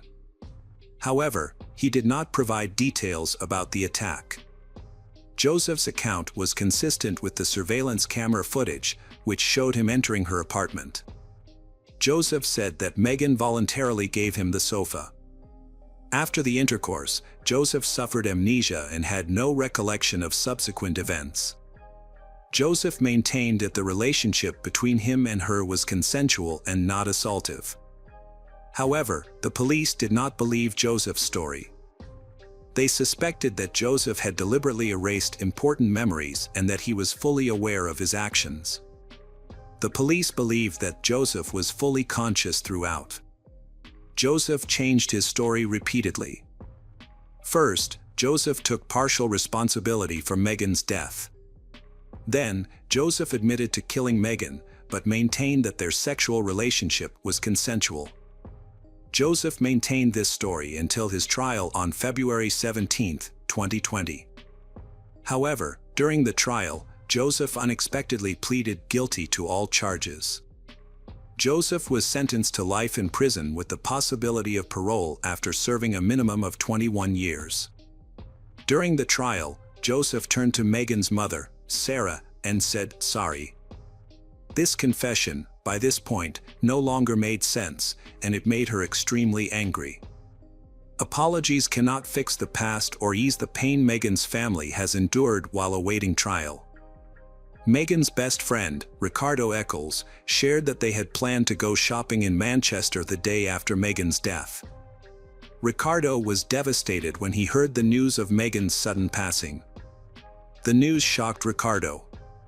However, in memory of Megan, Ricardo started a fundraising campaign to help cover the funeral costs for Megan's family.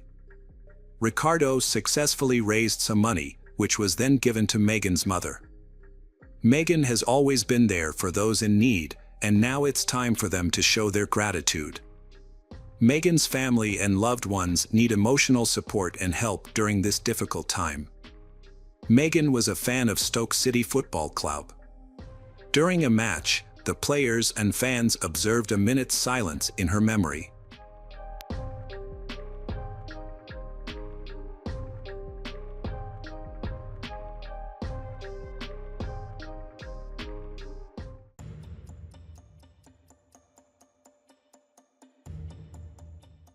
Hi everyone, thanks for returning. Let's unravel another perplexing mystery. The case of Elizabeth Nicole Forshee-Cyperta. Elizabeth was born on May 13, 1978, in Truckee, California. She lived with her parents and younger brother. When Elizabeth was 13, the Cyperta family moved across the street. Michael and Sally Cyperta had 2 young children and were struggling to balance work and family. Michael wanted Sally to go back to work, so they decided to find a babysitter. Michael suggested hiring Elizabeth, then 14, to babysit their children.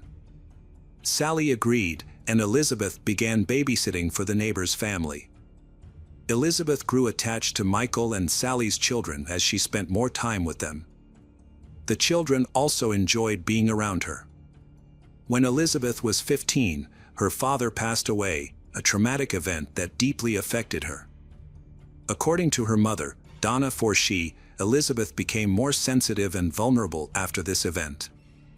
She began to admire and grow closer to Michael Cyperta, seeing him as an ideal father figure. Elizabeth believes that Michael loves his children unconditionally and supports their interests. Elizabeth used to babysit Michael and Sally's children during the day. However, she started staying at their house until late at night. This continued for about 2 years. One day, Michael decided to move to Iowa with his family to be closer to his relatives. He invited Elizabeth to come along as a babysitter. Elizabeth's mother, Donna, strongly objected and tried to stop her daughter, even calling Child Protective Services to intervene. However, Donna's efforts were in vain. Elizabeth was too attached to Michael, Sally, and their 2 children. Although she was still in high school, she was determined to stick with her decision and moved to Winfield, Iowa with Cyperta's family. After Elizabeth moved away, her mother Donna and her best friend Shannon Gerber maintained regular contact with her, either by phone or by weekly letters. Elizabeth graduated from high school in Iowa in May 1997. Donna attended her graduation and gave her daughter an emerald and diamond ring, which Elizabeth treasured. During this time, Michael divorced his wife, Sally, and began a relationship with Elizabeth. After the divorce, Sally left the children with Michael and Elizabeth and moved away. Although Sally maintained contact with her children, she cut off all contact with Michael and stopped speaking to Elizabeth. Michael, then in her 40s, immediately demonstrated his controlling nature. He limited what Elizabeth could and could not do, as well as who she could talk to. He attempted to control every aspect of Elizabeth's life. From the beginning, their relationship seemed dysfunctional. As a result, Elizabeth's mother and best friend Shannon found it increasingly difficult to contact her. Michael did not like Elizabeth talking to them and would often get angry if she did. As a result, Elizabeth would only dare to call they when Michael was not home. During this time, Elizabeth became friends with Harper Tracy through church.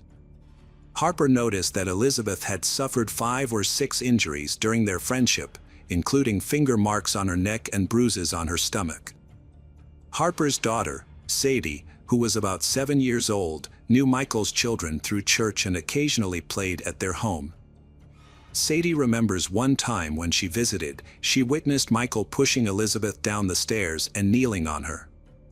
Harper also remembers Elizabeth arriving at church in a state of panic and fear after fleeing a violent argument with Michael. Elizabeth confided that she was afraid of Michael and could not take any more abuse. Harper discovered multiple bruises on Elizabeth's stomach and marks on her arms. Elizabeth stayed in Harper's trailer for a month. During that time, Michael appeared near the trailer almost every day and acted threateningly. He would park his truck about 10 feet away from the trailer and tease Elizabeth. Specifically, he threatened her by saying that Elizabeth would be isolated and no one would find her if she did not listen to him. He left hazmat notices and a torn cat collar outside, along with a message warning that she would disappear like the cat if she did not return. He also threatened to harm the family's animals and began blackmailing her with videotapes and photos he had. According to Harper, he threatened to kill Elizabeth and dispose of her body 6 times. Harper called the police to stop him, but unfortunately, they were unsuccessful. There were clearly many warning signs about Michael. Everyone saw him as someone to stay away from. However, Elizabeth was young and naive, so she still hoped that Michael would change. Unfortunately, at the age of 40, people rarely change their behavior and attitude towards others. After a long time of pressure from Michael, eventually, Elizabeth decided to leave Harper's trail to live with Michael. They married in January 1998 in Mount Pleasant. Despite her attempts to prevent the marriage, Harper attended their wedding. Afterwards, Michael took the initiative to cut off all contact between Harper and Elizabeth. At Michael's request, Elizabeth finally told Harper not to come to their house anymore. Harper was not the only one concerned about Elizabeth and Michael's marriage. Elizabeth's mother, Donna, also disapproved of the relationship and refused to come to Iowa for her daughter's wedding. However, in June 2000, Elizabeth went to California to attend her younger brother's high school graduation. Although Michael stayed in Iowa, he continued to keep an eye on Elizabeth. During the 3 days Elizabeth stayed with her mother, Michael called her repeatedly. He was concerned that Donna was trying to influence Elizabeth not to return to Iowa. After each call, Elizabeth felt sad and confused. She considered leaving her husband but was not sure. To reassure Michael, Elizabeth moved out of her mother's house and moved in with Shannon Gerber, her childhood friend. Shannon had kept in touch with Elizabeth since Elizabeth moved to Iowa. They tried to talk every month, often calling when Michael was not home. However, Elizabeth's move to live with her friend did not lessen Michael's anger. Instead, he began harassing Shannon by calling her repeatedly. Most of the calls were threatening. Shannon recalled Michael threatening Elizabeth. He screamed at her and said he would kill her if she did not come home. Michael also threatened to kill Elizabeth's mother, younger brother, Shannon, and her young son. He called her constantly, day and night, sometimes dozens of times an hour. Finally, Shannon's husband couldn't take it anymore and turned off the phone. This clearly made Michael even angrier. Shannon begged Elizabeth not to return to Iowa. "I didn't want her to go because I was afraid I would never see her again," Shannon confided. She deliberately took a detour to the airport, hoping Elizabeth would miss her flight. However, the flight was delayed and Elizabeth was still able to catch it. After returning to Mount Pleasant, Iowa, Elizabeth began working at Experian. There, she met Sarah Thomas, a coworker who quickly became her best friend. Because Sarah lived near the Sipura family home, she often took Elizabeth home after work. During these trips, they talked a lot and Elizabeth gradually trusted Sarah. She shared with Sarah about her difficult relationship with her husband, Michael, and even showed Sarah the bruises on her body that Michael had caused. Elizabeth and Sarah became very close to each other, close enough to cause problems. One day, while Michael was away, his two children peered through the bedroom keyhole and saw Sarah and Elizabeth getting intimate. When Elizabeth discovered that the children had witnessed the scene, she hastily packed up and moved in with Sarah. When Sarah's girlfriend, Terry, went outside to walk the dog, Michael came over and asked her to call Sarah's work phone and ask Elizabeth to return home. He had a bottle of alcohol in his hand, and his children were following him and crying. Michael explained that his wife had left him, she was not answering his calls, and he did not know what to do. When Elizabeth and Sarah entered the apartment, they saw Michael and Terry waiting for them. Frightened, Elizabeth and Sarah left. Michael shouted at Terry to follow him. They got into the car and gave chase. The two couples met face to face in a nearby parking lot. Terry started fighting with Sarah because she felt betrayed. Elizabeth was sitting in the car at the time and was afraid to get out. Cursing, screaming, and threatening, Michael approached Elizabeth and dragged her out through the window of the car. During the struggle, Elizabeth suffered a lacerated rib, and her shirt got torn. Sarah and Elizabeth fled to a nearby gas station, where they reported the assault to the police. The state charged Michael with first-degree burglary and domestic abuse assault. The court approved the no-contact order protecting Elizabeth. Terry packed her things and left, so Elizabeth and Sarah started living together. Michael continued to harass Sarah despite a ban. He would sit across the street, shouting insults or verbally abusing her. Additionally, Sarah received numerous incoming phone calls, but whenever she picked up, the caller would remain silent. She filed a report with the police, who worked with her phone company to set up a trap on her line to track the origin of these calls. Over a 3-week period, from June 26th to July 16th, Sarah's phone records revealed Michael made 162 calls to her apartment.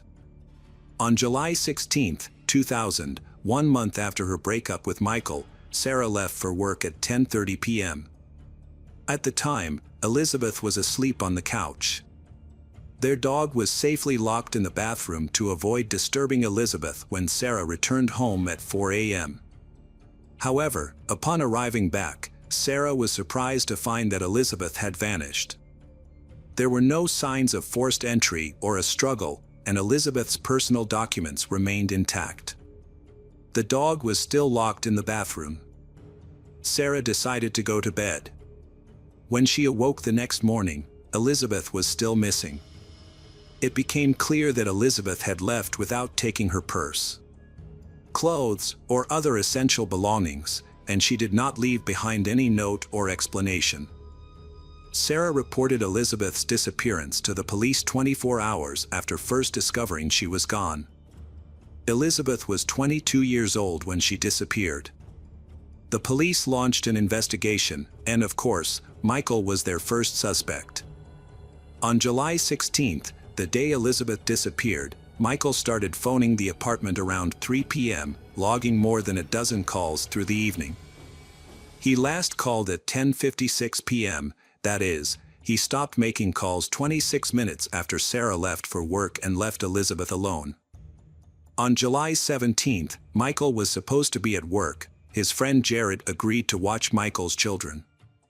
Jared testified he found Michael was pretty intoxicated when he arrived at his house around 5:30 a.m. Jared said Michael told him Elizabeth had stayed overnight and left around 5 a.m. Michael decided not to go to work that morning. Police called Michael the next day, July 18th, to ask if he had heard from Elizabeth. He said he had not. On July 20th, officers came to his house to let him know Elizabeth was missing. Michael said his taking a sick day from work on July 17th, the day after Elizabeth disappeared was a coincidence. Michael also stated that due to their breakup, he hadn't been eating and had been getting cramps. Elizabeth seemed to disappear into thin air. She didn't contact her family or friends, her bank account was untouched, and she had not even received her salary for the last month. The investigators knew that Elizabeth could not just leave without documents and money. All the friends she could have stayed with knew nothing about her whereabouts. The police interviewed residents and distributed flyers with an image and description of Elizabeth, but none of these actions gave the desired result. In early September 2000, Larry Headland, an agent with the Iowa Department of Criminal Investigation, interviewed Michael. During the interview, Michael claimed that he and Elizabeth had a harmonious relationship and denied any allegations of abuse between them. When asked about the attack on Elizabeth on June 16, Michael admitted that it was an unusual action on his part. He explained that he had been drinking and that his emotions had taken over, leading to his inappropriate actions. Initially, Michael denied making the harassing phone calls to Sarah's apartment. However, when presented with evidence from the call records, he admitted responsibility. The agent then pointed out that the calls to Michael's apartment had stopped the night Elizabeth went missing. This caused Michael to become stressed. Michael explained that he just wanted to avoid arrest and did not want to be charged or held responsible for anything. That's why he lied about the phone calls. He objected when Larry suggested that Elizabeth was dead. After this interview, the police obtained a search warrant for Michael's home. In Michael's bedroom, the police found an unlocked safe. Inside or on top of the safe, an officer found a $2,000 gold pendant that Michael had given Elizabeth and a V-shaped diamond and emerald ring that she had received from her mother as a graduation gift. Elizabeth only removed the ring when she was showering or soaking in the tub, otherwise, it was on her finger. In police photos taken after Michael attacked Elizabeth, the ring was still on her hand. Elizabeth had not been back to Michael's house since. So how did the ring end up in Michael's safe? When the police asked for an explanation, Michael said that Elizabeth must have left it behind when she moved out. However, officer pointed out that Elizabeth was still wearing the ring in a photo taken on June 16, the day of the attack. Michael could not explain why the ring was in his bedroom. There are some suspicious points in Elizabeth's disappearance.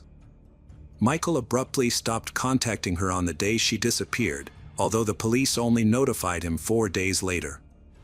This suggests that Michael may be hiding something. However, the police need concrete evidence to charge him. Time has passed so quickly that it is difficult to find clues. One possibility is that Elizabeth voluntarily went into hiding. But her family does not believe this. Although the case has been quiet for many years, her mother, Donna, has not lost hope that her daughter will return. Every year, she travels to Iowa, where Elizabeth used to live, to organize activities to raise awareness about her daughter's disappearance. In 2010, Donna rented a billboard with Elizabeth's picture and offered a $20,000 reward for any information about her daughter.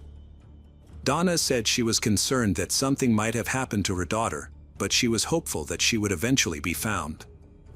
"Someone definitely knows what happened to my daughter, and I hope that us coming out will jog their memory," she said. 10 years after her daughter's disappearance, Donna has developed her own theories about what happened. In an interview, she said, "I think the person called her and lured her out of the apartment to meet them. Then they argued and something bad happened that night." Despite the best efforts of the police and her family, Elizabeth's fate remains a mystery. Since her disappearance in 2000, investigators have searched 79 different locations but have not found Elizabeth's body. They entered her information into the National Crime Information Center's Missing Persons database.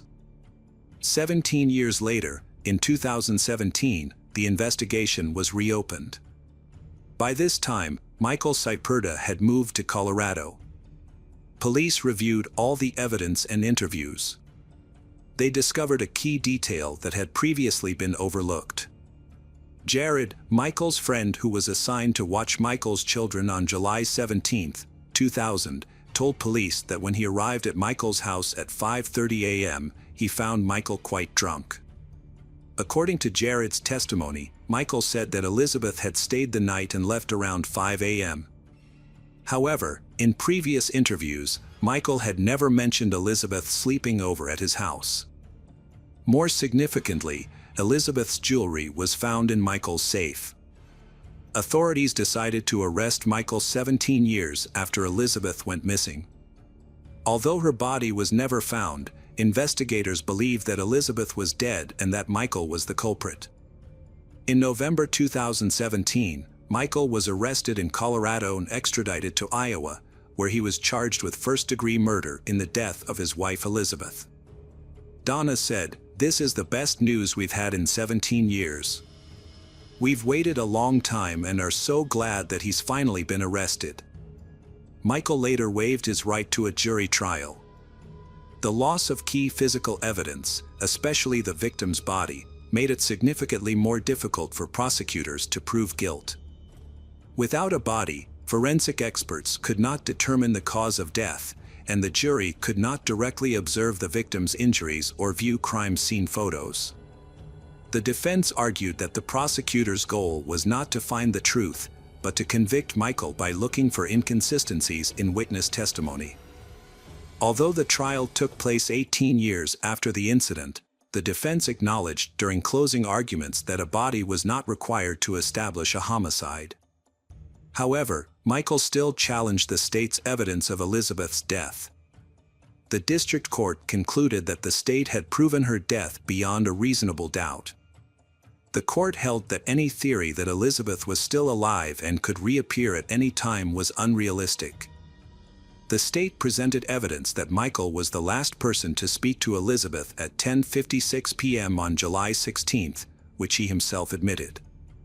The district court noted Jared's testimony that Michael told Elizabeth to stay at his house that night. In addition, there were other suspicious circumstances. Michael unexpectedly left work on July 17 and did not call Elizabeth's apartment again, even though the police did not officially report her missing until July 20. From this evidence, the state established that Michael's hatred of Elizabeth led to murder. Because Michael was controlling and possessive of Elizabeth, it was highly likely that he intentionally caused her physical harm when she decided to leave him for someone else. The strained relationship between them was clear evidence of Michael's intentional intent to cause harm. The state presented evidence that Michael had repeatedly threatened to kill Elizabeth and dispose of her body so that no one would find it. From these repeated threats, the jury could conclude that Michael had intended to kill Elizabeth. The court reviewed the evidence and made a crucial decision. They discovered that Elizabeth had opened a new bank account just 9 days before her disappearance, but had not withdrawn her last paycheck. They concluded that she was dead. After carefully evaluating all the evidence, the court found that Michael was responsible for Elizabeth's death. On June 25, 2018, Michael Cyperda, 58, was convicted of first-degree murder. On August 23, 2018, the court sentenced him to life in prison without parole and ordered him to pay $150,000 in restitution for Elizabeth's death. However, the story does not end there. In September 2020, the Iowa Court of Appeals changed Michael Cyperda's conviction from first-degree murder to second-degree murder.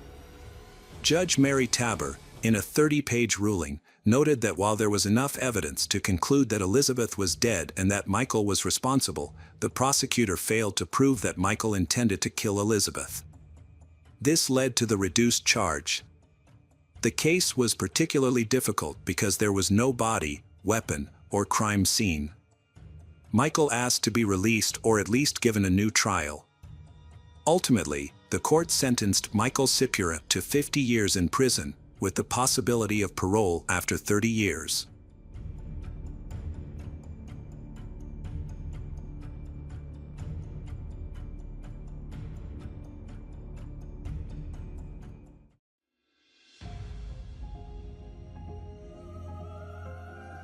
Welcome back. detectives, let's dive into another horrible case. The case of Mikhail Bush. Mikhail Bush was born on February 13, 1997, in Alberta, Canada. She is the eldest of two daughters. She attended a local high school, where she met Cody McConnell. They began their relationship in the summer of 2014. Later their relationship blossomed and they decided to start a family together. After graduating, Mikhail worked at a public organization that supported people with disabilities by finding nurses and meeting their needs. There, she realized her passion for helping people. At work, she learned the basics of healthcare and decided to pursue a career in nursing. To achieve this, she needed formal training, so Mikhail enrolled at Northwest College in Edmonton. She devoted all her free time to studying, determined to become a skilled professional. Working in the medical field in Canada is respected and well paid. This meant that pursuing a major that she loved would allow her to support their small family. Her relationship with Cody grew stronger, and he supported her in her studies. At that time, they lived together. In 2019, shortly after graduating, she found out she was pregnant. This was an important and anticipated event for the young couple, and they were very excited. Everything went as well as could be. Their dream of expanding their family became a reality. Soon after, the young couple got married and began preparing for their future child. On April 17, 2020, they welcomed a son named Noah McConnell. After his birth, Mikhail and Cody devoted themselves to taking care of their child and supported each other wholeheartedly. At this time, Mikhail and Cody lived happily together. Noah was a very cute child. He rarely cried, and when he did, it usually stopped very quickly. However, a few months later, Cody had difficulty working and was easily tired, so his wife Mikhail advised him to go to the hospital. After the examination, Cody was diagnosed with multiple sclerosis. Because of this, he lost his job. Cody was on sick leave for a long time, but during this time, they always supported and understood each other. The couple tried their best to maintain their happiness. After a while, Cody was able to return to his job. He worked in the installation of turboprop engines, a job that required frequent business trips to different cities. This sudden change in lifestyle naturally affected the family. At that time, Mikhail was a housewife, taking care of her children without a regular job. In order to avoid being apart for a long time, they decided to buy a mobile home. Life on the road was difficult, but the family stayed together. By August 2020, their life had undergone significant positive changes. Cody secured a higher-paying job, allowing him to spend more time at home. The couple traveled frequently to different locations, but they had the opportunity to rent an apartment in Hinton, Alberta. This small town is 3 hours west of Edmonton, near Jasper National Park. The move, which meant they no longer had to live on the road, marked a long-awaited change in their family life. In early September, the couple and their child moved into their new home. The apartment was much more spacious than their previous home and certainly larger than the small trailer they had been living in. Cody could finally settle down with his family and focus on building a life together. However, the young couple had no idea that their happiness would soon turn into a nightmare so severe that a change in the law would be necessary. On September 16, 2021, in Canada, the day started like any other morning for the family. Cody took his child for a walk and they spent money on entertainment, something they could not afford before. Now that life had improved, Cody was able to spend more time with his 16-month-old son. Cody then went to work as usual, leaving his wife at home. His shift ended around 5 or 6 p.m., and he returned home, eager to spend more time with his son. However, when he got home, the apartment was quiet. The child did not respond to his name or make any noises as usual. The silence was alarming. After searching all the rooms, Cody realized that his family was actually not home, which was unusual. Cody thought that his wife might have gone to the store with the baby for a while. But upon closer inspection, he realized that was unlikely, as the stroller was still in the apartment, neatly folded and untouched.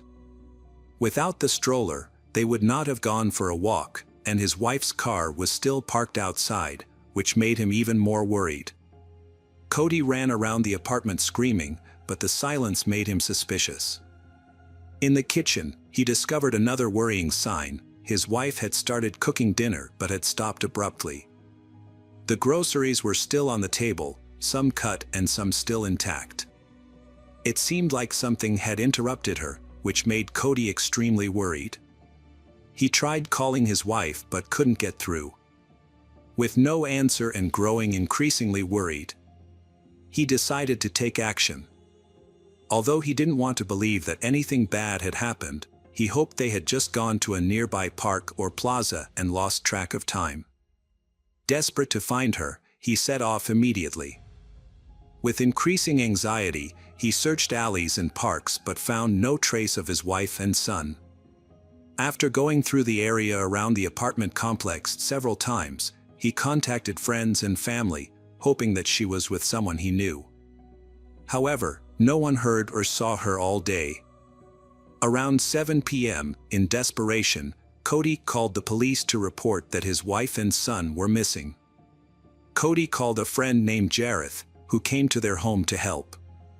Together, they began searching the neighborhood, still hoping to find Mikhail and his son without police intervention. They checked the apartment again and walked around the entire apartment complex several times. Unable to calm down, they began going from apartment to apartment, knocking on doors and asking neighbors if they had seen or heard anything. When the police arrived, Cody and Jarrett were still searching. The police had to calm them down. Since Cody and Jareth were not professionals, their search could disrupt or destroy important evidence. Therefore, the police instructed them to stop their search efforts. The police thoroughly searched the apartment, the surrounding residential area, and nearby squares and parks, but like Cody, they were unable to find anything. Cody's next-door neighbor, Robert, told the police that he had witnessed an unknown man running out of Cody's apartment that day. Although he could not provide further details, the neighbor's account raised suspicions. Therefore, the police decided to consult with the apartment manager to gain access to surveillance camera footage. They wanted to determine when and why Mikhail and the child disappeared, whether she had run away or been kidnapped.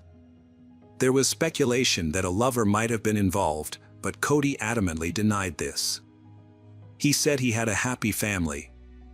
Initially, police found no signs of forced entry, struggle, or blood in the family's apartment. Police also considered whether there had been a kidnapper. However, how could the perpetrator have entered without any signs of forced entry? It was probably someone Mikhail knew and trusted enough to open the door for. When police reviewed the surveillance footage, they found no evidence to support the neighbor's claim that a stranger had entered Mikhail's apartment. Instead of catching the mysterious stranger, the footage showed the neighbor taking a bag out of her apartment and throwing it in the apartment complex's trash bin. Mikhail and her son were not seen in the surveillance footage, raising suspicions about the neighbor's involvement in the disappearance. Meanwhile, Cody and Jarrett anxiously waited for news near home, eventually staying at another neighbor's apartment. Cody was expecting his wife and child to return. At 2 a.m., at the apartment where Cody was staying, the police knocked on the door. However, they did not have good news for Cody. Instead, they asked him to move to a hotel while the investigation was ongoing. The police stated that waiting was useless. They needed to take a closer look at the apartment and the area around the house. In fact, the police did not come by accident. They did not want to tell Cody that his child had been found dead, because they had to confirm the prime suspect. The next morning, Cody, who had not slept all night, went to the police station for questioning after leaving his home. The police asked him the usual questions to piece together the events of the previous day. However, many of the questions left him confused, leading him to suspect that something was wrong. The police then revealed that Noah's body was found in a trash can inside the residence. Noah had been strangled, with a man's sock in her mouth and a plastic bag over her head.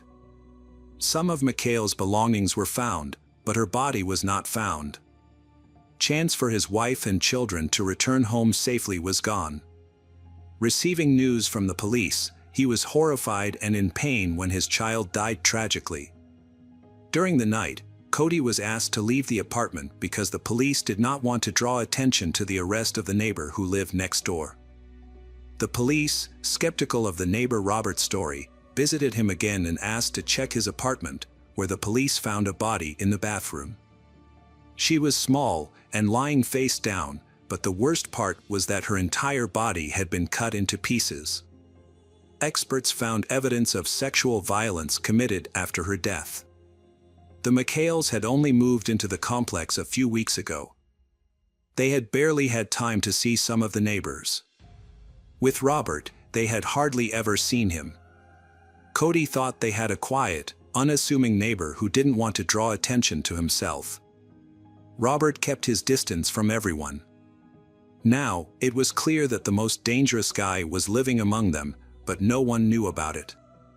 What the neighbors didn't know was that Robert Maid had been arrested on suspicion of murder and child abuse. During a background check, police discovered that Robert had a criminal record with 24 convictions, including 2 for sexual violence. He was first charged with a felony for assaulting a girl in the early 2000s. It is unclear whether he ever served any prison time for this crime. Then, in 2012, Robert was charged with a brutal sex crime. He posed as a nanny to gain the trust of a couple and, when he picked up their child, raped the child instead of going for a walk in the park. He is suspected of being involved in other similar incidents. Robert was arrested and convicted for this crime, but only served 3 years. While in prison, he attended a special rehabilitation program for sex offenders, received psychological support, and attended church regularly. Robert was released from prison after psychiatrists deemed him ready to re-enter society. However, this assessment proved to be incorrect. Just a few years after his release, he expressed a desire to harm innocent people. The police reviewed his test results while in prison and found that he had not been rehabilitated. Instead, he preferred to attack children and young women for the thrill of it. Since there was no legal basis to detain him any longer, Edmonton police could only warn that Robert was dangerous and likely to harm someone again. This man was clearly a threat to women, and especially young children. In order to protect society from potential rapists, many restrictions were placed on him. Specifically, he was prohibited from being near children and women, and could not live near schools or parks. Robert was also subject to a curfew and could only leave Edmonton with official permission from his supervising police officer. After his release from prison, he strictly followed these regulations for many years. He was monitored, so he did not appear in crime reports. However, over time it became clear that he had been waiting for an opportunity to commit a crime. Under Canadian law, a convicted sex offender can be removed from the Dangerous Offender Register if they have not been involved in any similar incidents for a year. In June 2020, this happened to one such offender. Despite his extensive criminal history, a court decision removed the rapist from police supervision. This allowed him, to move to a new residential area, a move that had previously been restricted. Now, he is unsupervised and unmonitored. The public was outraged by the tragic situation. By removing the restrictions on the offender, the police endangered the lives of women and children in the area. Cody said people deserved to know that they were living near a dangerous rapist, giving them the opportunity to relocate if necessary. The investigation found that 2 victims were killed before police were notified.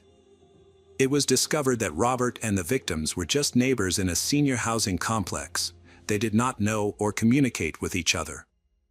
During questioning, Robert openly confessed to these motives. As before, he informed the police that he struggled with the urge to kill and physically abuse at the same time. He admitted that he was a sick person who needed to be prayed for and confessed that he enjoyed the process. Robert believed that he needed to be isolated from society, otherwise, he feared that he would repeat his actions. Cody, who had just lost his entire family, was visited by his brothers, friends, co-workers, neighbors, and concerned citizens who came to pay their respects. It was believed that if there had not been a system error, the police would have continued to monitor this dangerous criminal and Mikhail would still be alive. Cody attended all the hearings, wearing his wife's wedding ring around his neck and carrying a blue blanket. Deeply saddened, he was determined to defend his rights. Even through tears, he insisted that ordinary citizens should be informed about potentially dangerous criminals living nearby. Until recently, ordinary Canadians did not have access to databases of dangerous criminals. Wanting to protect other families, Cody McConnell launched a campaign to change the existing laws. The effort, dubbed Noah's Law in honor of his young son, Robert pleaded guilty to all charges and recounted the events of that day in court. He said that after Cody left for work, Cody's wife and son went for a walk in a nearby park. When they returned home, they encountered the apartment manager. The manager informed Mikhail that Cody had made a mess in the hallway the day before and asked him to clean it up. Sure enough, Cody had made a mess the day before, leaving a mark. Mikhail apologized for the mess and promised to clean it up, she planning to do so later. At that moment, Robert overheard the conversation and saw it as the perfect opportunity to act. Mikhail entered the apartment with the child, fed Noah, and planned to put him to bed. While the child was playing, Mikhail began cooking dinner and called her friend. During the phone conversation, there was a knock on the door. The friend later testified that she had heard the knock, although it was faint due to the distance. Robert offered to help clean up since she was busy watching the child. The woman thanked him for his help and agreed.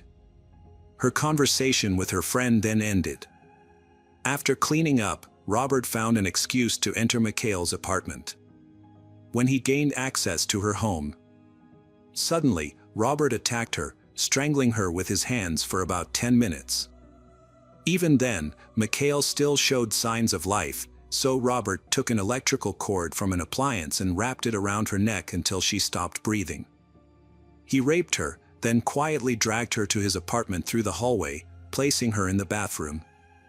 Robert then took a knife and inflicted wounds on her body, even removing some of her organs. The police could not find these organs during the investigation and they were not found in the trash cans, like Noah. Meanwhile, the child was still alive and in the apartment. However, Robert considered the child a threat, so he decided to get rid of the child.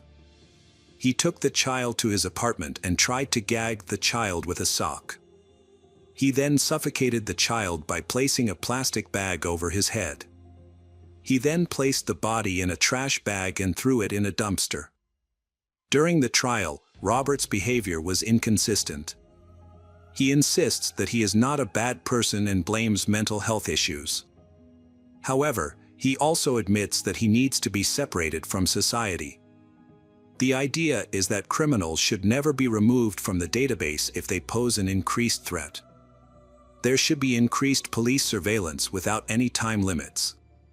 It is also suggested that residents in nearby areas should be notified if there is a potentially dangerous person living near them. Cody stated that he would never move his family into the same apartment complex as someone like Robert. Currently, the dissemination of requests and proposals to protect the rights of all residents in the country continues. This theme resonates and continues to grow.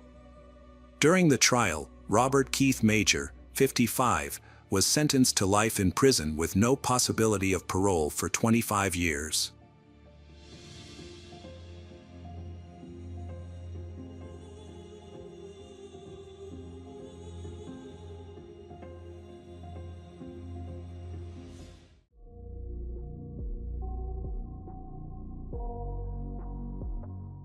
Welcome back, mystery lovers. Today's case is going to keep you on the edge of your seat. The case of Aisling Murphy. Aisling Murphy, born in 1998, was the youngest of 3 siblings. Her family lived in Blue Ball, Ireland, a peaceful town about an hour's drive from Dublin. Aisling grew up in a loving environment, influenced by her father's passion for music, particularly the bagpipes and violin. Inspired by him, she began studying traditional Irish music. She joined a youth choir in school and later became part of an orchestra, performing folk music at various events across Ireland and Great Britain. She was talented, independent, and sociable, which allowed her to integrate well with her team and feel comfortable on stage. After graduating from school, Aisling quickly sought employment. She was determined to achieve complete independence from her parents, so she began searching for full-time job opportunities right after receiving her diploma. Despite her career ambitions, she continued to nurture her love for music. She often performed for her relatives during special family gatherings on weekends, which further strengthened their connections. Aisling wanted to create her own family someday, but first, she focused on establishing herself. She went to college and became a first-grade teacher at a school where she had previously studied. This moment in her life was very meaningful. The teachers and students appreciated Aisling for her energy, kindness, and creativity. Aisling was truly suited for this role due to her strong moral character. She made a smooth transition from being an excellent student to becoming a wonderful teacher. Aisling was friendly, well-mannered, sweet, and self-assured. During her first week of work, she taught music on weekends, showing her passion for her job and her enjoyment of working with children. At 28, she had been in a relationship with her boyfriend, Ryan, for over 6 years. They met when Aisling was just 15.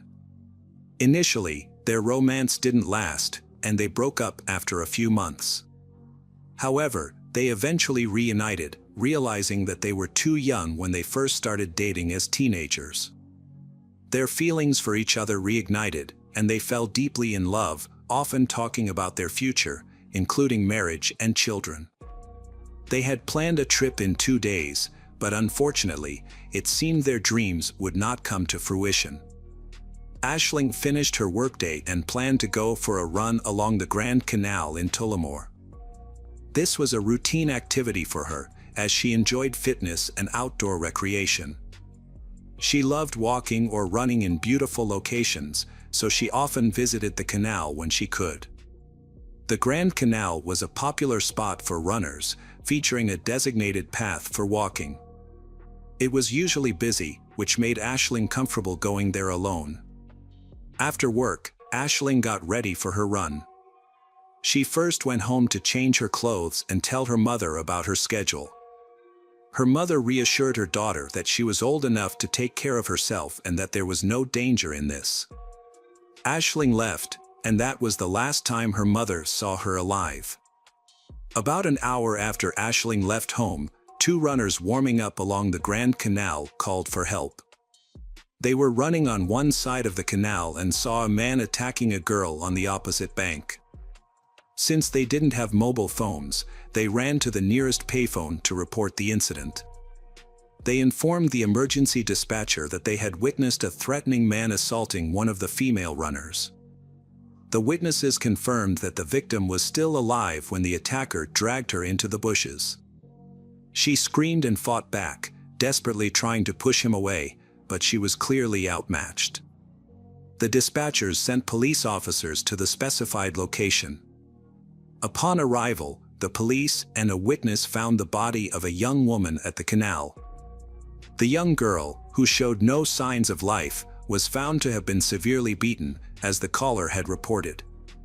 She had been pulled off the paved road and into the bushes, where she suffered physical abuse. Her face and neck were covered in cuts, and her hair was matted with dried blood. Paramedics arrived and attempted to resuscitate her for 10 minutes, but they were unable to save her and confirmed her death. While the exact cause of death remained unclear, it was evident she had been beaten badly. The body of the murdered girl was sent for an autopsy, which revealed stab and cut wounds on her neck. A forensic expert identified 11 injuries, primarily on the right side of her neck, including a cut throat that rendered her unable to call for help. Signs of possible strangulation were also found. The victim was identified as Aisling Murphy. On her hands, there were deep cuts, likely sustained during a struggle. Keys were discovered near her body, and it was determined she had used them defensively, gripping them tightly in an effort to fight off her attacker. The weapon used in the attack did not inflict enough damage to prevent the criminal from continuing his assault. Aisling died from severe blood loss caused by multiple stab wounds to her neck, leading to her death within minutes. Near her body, police found sunglasses and a mobile phone in her jacket pocket. An abandoned bicycle was also found nearby, likely belonging to the attacker. The criminal had already fled the scene after harming his innocent victim. The brutality of the attack was shocking, especially since it occurred in broad daylight in a crowded area with witnesses. 2 runners who were in the vicinity witnessed the crime.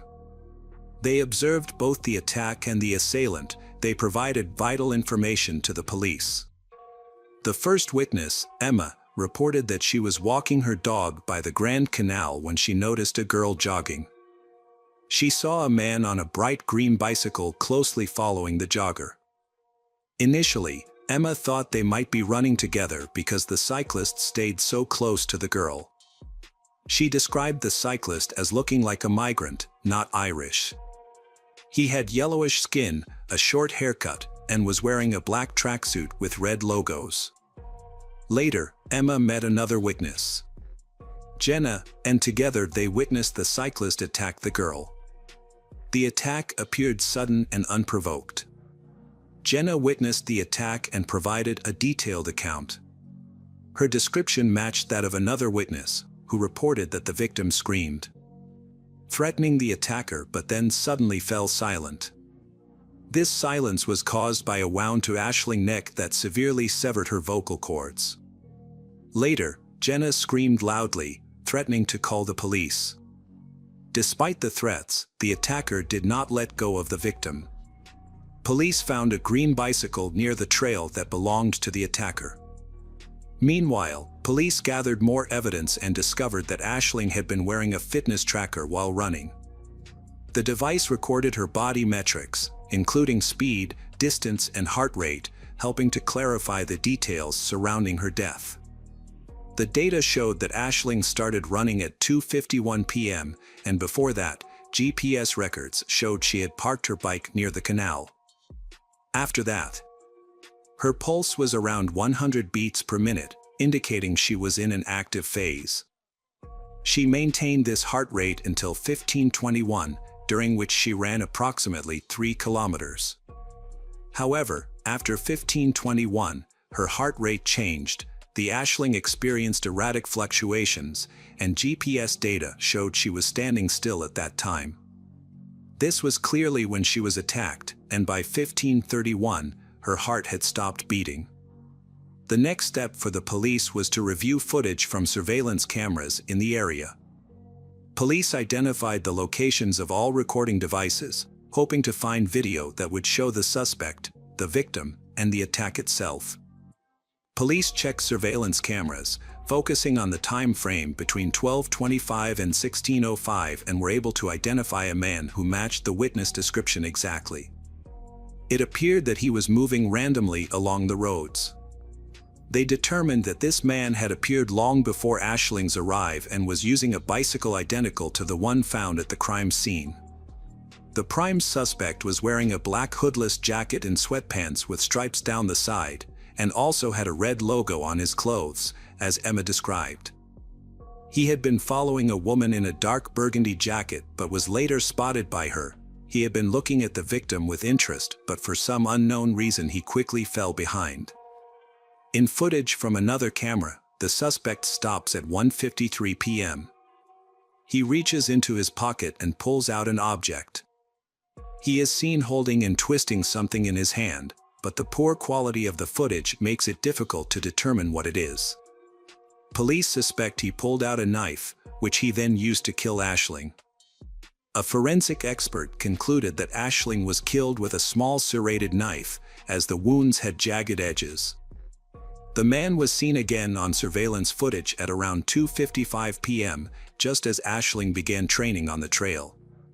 Police discovered that the suspect had been wandering around the area, apparently looking for victims, as he occasionally focused on different women. He followed these women at a distance but lost interest until he came across Aisling, whom he decided to attack. Unfortunately, the surveillance cameras did not capture high-quality images that could help identify the criminal. Hours after the attack, a suspect was arrested based on information from witnesses. The suspect, Griot Keegan, is a 39-year-old Romanian immigrant who has lived in Ireland for 23 years and has no criminal record. He matched the person seen on surveillance cameras and found near the scene of the attack. At the police station, he vehemently denied any involvement in the incident. While police were questioning him, police obtained a search warrant and thoroughly searched his house, but found no evidence of his guilt. Griot maintained that there had been a mistake. He provided an alibi that was verified. He had been in a store making a purchase, which was confirmed by his receipt and surveillance footage. After that, he was seen walking along the south bank of the canal while the murder occurred on the north bank. The suspect's fingerprints and DNA samples were collected to compare with skin particles found under the Aisling's nails and on the bicycle, but there was no match. This confirmed that he was not involved in the crime. He was cleared of all suspicions and released. However, for some time, he and his family received threats as local residents still viewed him as a murderer. He was temporarily provided with alternative housing, and the police issued a public statement clarifying that Griot was not connected to the crime. Only after this did the public stop harassing him. This case received wide publicity across the country. The local community was outraged by the attack on Aisling and called on the police to quickly identify and arrest the perpetrators responsible for the tragic death of a talented young woman in broad daylight. For days, police have been trying to piece together clues, and the situation has taken a surprising turn. On the evening following the attack, a 30-year-old man named Josef Puska was admitted to a hospital in Dublin with abdominal injuries. Josef was originally from a small village in Slovakia. He left school at 16 without finishing his education and spent most of his life working as a laborer in the Czech Republic. Although he faced challenges in his lifestyle and at school, Josef was not involved with bad influences, had no criminal record, and was generally seen as a positive individual. In 2015, he moved to Dublin, Ireland, where he and his wife planned to settle permanently. He continued his work as a builder, and during their time there, they welcomed 5 children. Everything seemed to be going well until he suffered a back injury at work. After his recovery, Josef found that he could not return to his previous activities. The back injury was more severe than he had anticipated, leading him to receive disability benefits. He spent a significant amount of time in the hospital, and afterward, he relied on state support. The financial situation was tight, so his wife had to work. Josef had limited proficiency in Irish and struggled with English, which made it difficult for him to communicate with medical staff. When he went to the hospital the day after Aisling's murder, he needed an interpreter for assistance. Thanks to the interpreter, Josef explained that he was in Blanchardstown the previous day, January 12th. He took a taxi there and noticed he was being followed as soon as he arrived, but he did not think much of it since it was daytime. Suddenly, the attackers assaulted him, stabbing him multiple times in the stomach before they ran away. He managed to get home, where he informed his family about the incident and called for an ambulance. Doctors discovered cuts on Josef's hands, signs of defensive wounds. He had multiple stab wounds in his abdomen and received painkillers before a 2-hour surgery. The surgery was completed around 10 o'clock. The doctors concluded that Yosef's injuries were from stab wounds inflicted by a small knife, but they were not life-threatening. He remained in the hospital for several days to recover. As part of their protocol, the doctors informed the police about the incident. Officers came to speak with Yosef, who was the victim of another attack. Police suspected that the same criminal who attacked Aisling might also be responsible for Yosef's injuries. During the conversation, Yosef's behavior became increasingly awkward and suspicious. He seemed confused, struggled to recall simple details, and appeared noticeably nervous. Police began to question whether this unemployed man could be connected to Aisling's murder. The next day, the police returned to the hospital to continue questioning and gather more details. This time, Yosef gave more specific answers. He explained that he had taken a taxi to the city to meet a woman he had met online. Yosef then revealed that he was married with 5 children but did not want his wife to know about his secret encounters. It was later discovered that he had registered on several dating websites and was regularly seeing different women. His wife remained unaware of his affair, as Yosef was very careful to keep it a secret. The police asked Yosef if he owned a bicycle. He replied that he had a green bicycle that he had used for a long time. However, when they inquired whether he had been riding it on the day of the murder, Yosef started to stutter and claimed that his bicycle had been stolen over 2 weeks ago. He had not reported the theft to the police, which raised suspicions. Yosef then appeared increasingly anxious, prompting police to leave his hospital room. The police also discovered that he had been near the canal around 6 p.m. that same day. They obtained a warrant to search his apartment, allowing them to collect his clothing and mobile phone for forensic analysis. They called Yosef to inform him of this. Sensing something was amiss, he directly asked the police, through an interpreter, if he was a suspect. The officers reassured him that they were merely trying to clarify the situation and needed to conduct an examination. This conversation occurred over the phone. After the police answered, the Yosef paused for a long moment. Then he turned to the translator and asked him to accurately relay his words to the police officer. Yosef admitted that he had killed the girl by the canal, but he insisted that it was unintentional and an accident. Later the Yosef addressed the police directly. He explained that he was riding his bicycle along a path when he encountered an unfamiliar girl. He had a knife in his hand and accidentally cut her in the neck after losing his balance. She became angry, which frightened Yosef, and he claimed he struck her in the stomach with an object that resembled a knife. He said he tried to remain calm, hoping the girl would settle down. However, she began screaming and threatening him even more, forcing Yosef to defend himself. He then attacked her, repeatedly stabbing her in the neck with his knife. She fought back desperately, but he was able to overpower her. The police were taken aback by his phone confession, finding the story hard to believe. It seemed implausible that Yosef could accidentally stab the victim in the neck before she attacked him. They questioned how Aisling could have had a knife. Yosef expressed fear of retaliation. He believed that if Aisling's friends and relatives learned of the incident, they might harm his children and wife. He asked the police to keep the names of his family members confidential. The police assured Yosef that he would not face prosecution as he would soon be arrested and put on trial. After being discharged from hospital, he was immediately arrested for murder. Afterward, the Yosef changed his story and refused to confess. Despite this, the prosecutor's office viewed him as the only person who could have harmed Aisling that day. They decided to seek the maximum punishment for the murderer. The initial trial date was set for June 2023, but there were several delays, and it wasn't until October 2023 that the prosecution presented the case to the jury. During the trial, prosecutors played surveillance footage showing an attacker who looked like Yosef cycling along a path near the canal for hours before targeting Aisling. His actions were typical of a predator looking for prey. Forensic experts found traces of DNA under Ashling's fingernails, suggesting she fought back and injured her attacker. DNA from tissue samples matched Joseph, and his fingerprints were found on a green bicycle. All witnesses who saw the attacker that day identified him as Joseph. New evidence emerged during the investigation, particularly from one of Josef's friends, a Slovakian bus driver.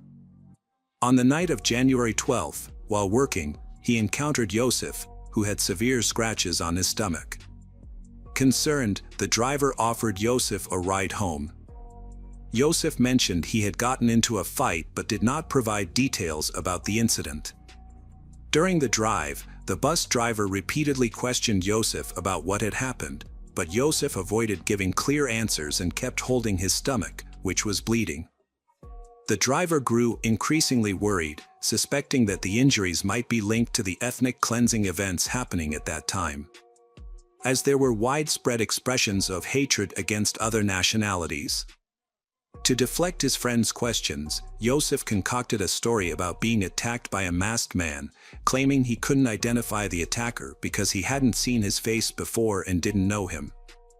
Joseph attempted to portray himself as a hero, claiming he had seen a masked stranger attacking a woman near the canal. Joseph claimed he was stabbed multiple times as he tried to approach the bleeding girl. He became frightened when he realized what had happened and then fled. Despite being suspected of murder, he began to insist that he was actually the savior, having been injured in a fight with the real attacker. However, this new account does not clarify how his DNA was found under Ashling's fingernails or his fingerprints on the green bike he left behind. Joseph's defense argued that his false confession about the attack on Ashling resulted from the painkillers he received in the hospital, which caused him to feel euphoric and led him to speak to himself. Joseph stated that he was under the influence of these drugs when the police began their interrogation. However, doctors who treated Joseph contradicted this claim. They stated that he only received a minimal dose of the medication, meaning it could not have significantly affected him by the time he made his confession. The prosecution highlighted that Joseph had changed his testimony multiple times, making his statements unreliable. However, this posed a challenge for the prosecution because Joseph had no history of violence, especially against women. There were no indications of aggression or cruelty in his behavior, and he had no connection to Ashling, raising questions about his motive for the attack. The prosecution argued that the incident was not a result of personal issues.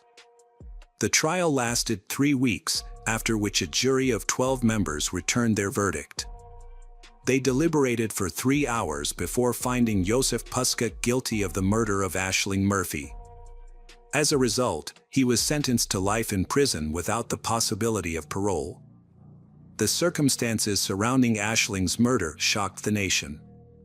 Just days after the tragedy, protests were held across Ireland in support of the victim's family, and the case shocked the nation. During the investigation, police determined that Joseph had attacked Ashling without any apparent motive. He did not know her. He appeared to be a predator who had been searching for a victim for hours. Unfortunately, Ashling fell victim to a monster.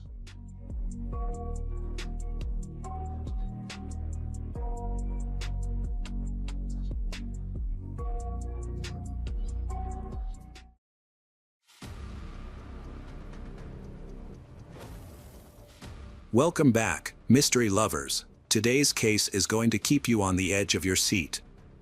The case of Lissi family. This story takes place in Modo Visconti, a small town between Milan and Pavia, Italy, with a population of just 6,000. It is a classic, picturesque village where many seek a peaceful life away from the chaos of larger cities, making it a popular place to safely raise children.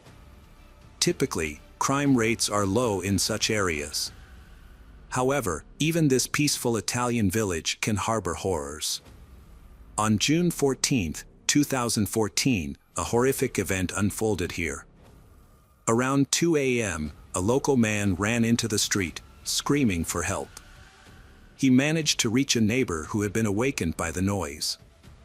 In shock, he explained that his family had been attacked. He told the neighbor that their home had been robbed, and everyone inside had been killed, while he had miraculously managed to escape. Appearing to be in a state of shock, he was unable to call emergency services himself, so the neighbors took it upon themselves to make the call and handed him the phone. When neighbors understood what had happened, they realized that the attackers had killed Lissy's wife, his 5-year-old daughter and 1.5-year-old son. Lissy, 31 at the time of the tragedy, had been watching a football match between Italy and England with friends. When Lissy left his home, everything seemed peaceful. However, when he returned after the match, he was horrified to find his house covered in blood. First, he discovered the body of his wife Catherine, then went upstairs and found the bodies of his children in the room. Despite his best efforts to save them, he was unable to save them. The dispatcher instructed the Lissy to check on the victims and assist them, but Lissy outright refused to touch the bodies. The rescue service operator didn't find anything unusual in Lissy's behavior. He was panicking, shocked, crying, screaming, and speaking nonsensically, but his reactions were generally typical for someone in such a situation. Emergency services were dispatched to the scene before the police arrived. Meanwhile, Lissy called his father to talk about the incident. When the police arrived, he and his father were already meeting on the porch of the house. Doctors confirmed the deaths of 38-year-old Catherine and her 2 children.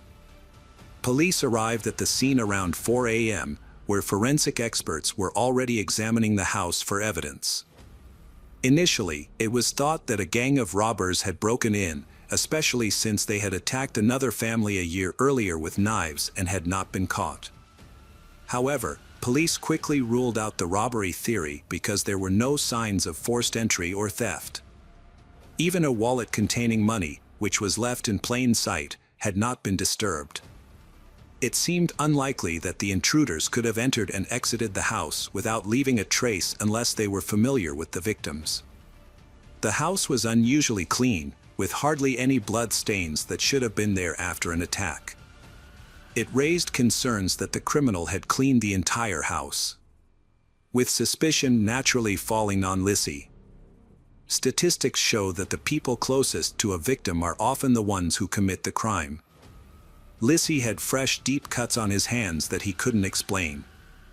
He also discovered the lifeless bodies of his family members, which were already cold, suggesting they had been murdered hours before he went to see his friends.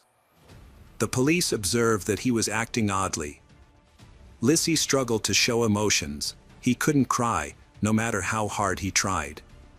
He seemed very anxious, glancing around nervously. Since he couldn't produce tears, he stood there in silence, doing nothing, even though his entire family had been brutally killed. It appeared as if he didn't care at all. This behavior aroused suspicion, and as police began questioning him, Lissy's fears became clear. He began pacing the room, scratching his hands and banging on furniture. While this could have been a sign of stress and distress, police suspected something much darker. Doctors recommended treatment for Lissy's arm wound. Later, he was asked to strip down for examination. When he removed his shirt, police discovered drops of blood on his lower back, but his clothes were clean. The police spoke to the neighbors, who reported strange noises and a woman's screams at around 11 p.m., just before Lissy left the house. However, the noises quickly disappeared and the neighbors did not think to call the police.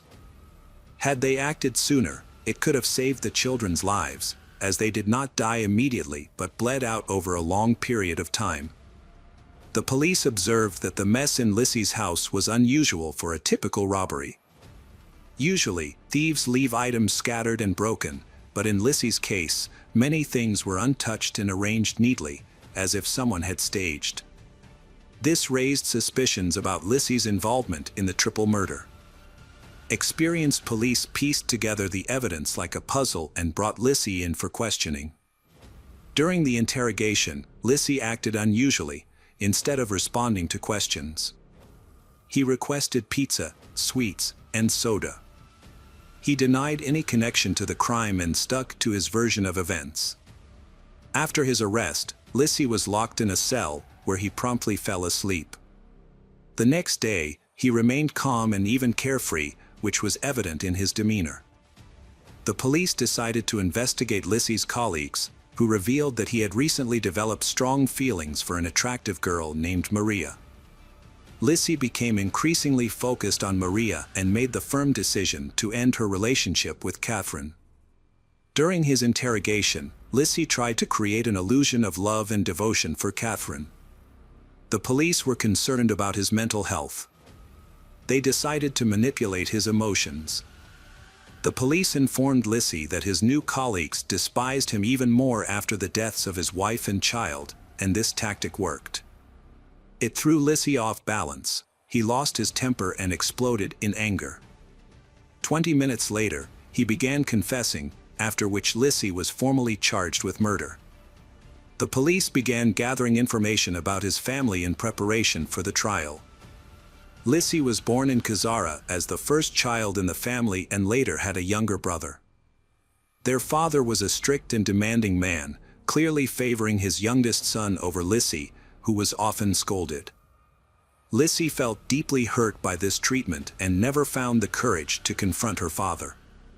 He followed his orders without question, and if he was in a bad mood, Lissy would immediately retreat, knowing that it could lead to more trouble. During his teenage years, Lissy grew fed up with what he had been through as a young man. By the age of 20, he began to show his true character and no longer wanted to hide his feelings or follow his father's orders. At school, he faced bullying and was influenced by his family's expectations, but he persisted in trying to make people happy. This desire to please became a painful struggle, as Lissy often put the needs of others before his own. Lissy faces psychological issues but avoids addressing them, instead choosing to let events unfold naturally. Occasionally, Lissy will engage in arguments, but he is easily overpowered by others. To prevent worsening the situation, he believed he was making the right choice by avoiding any conflict. He felt certain that he would lose in any confrontation, so he chose to remain silent and endure everything. He had been conditioned to value others' opinions over his own. He would laugh when others laughed and felt sad when they were sad. Lissy always tried to present himself well to avoid criticism about his appearance.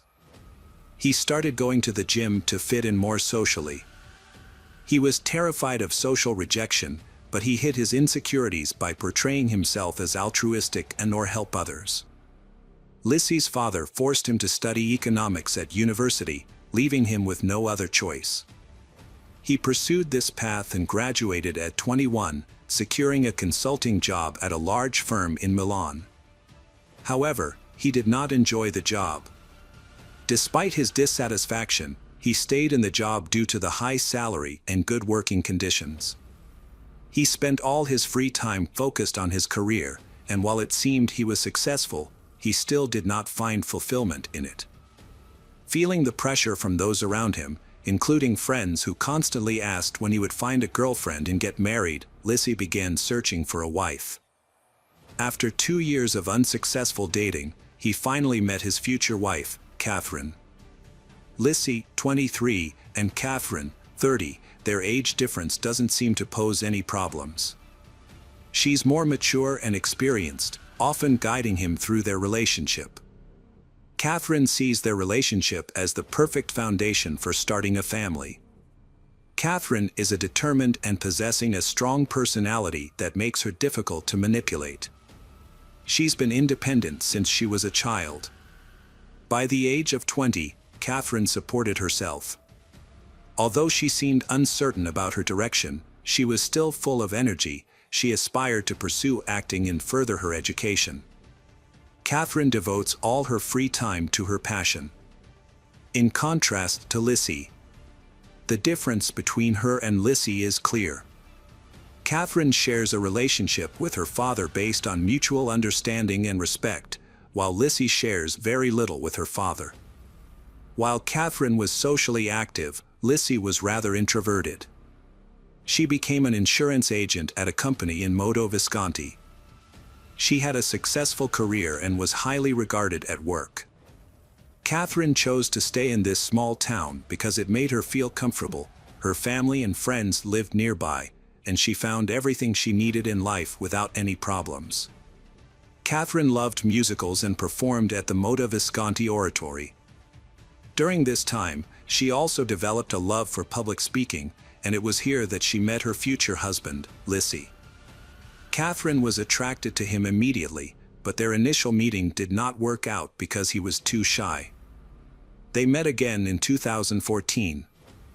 At the time, Catherine was performing on stage, and Lissi seemed to come alive when he looked at her.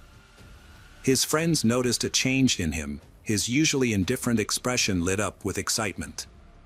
It was love. Before this meeting, Lissi had never been in a serious relationship, but he seemed ready to start a family. They started dating and their relationship quickly developed.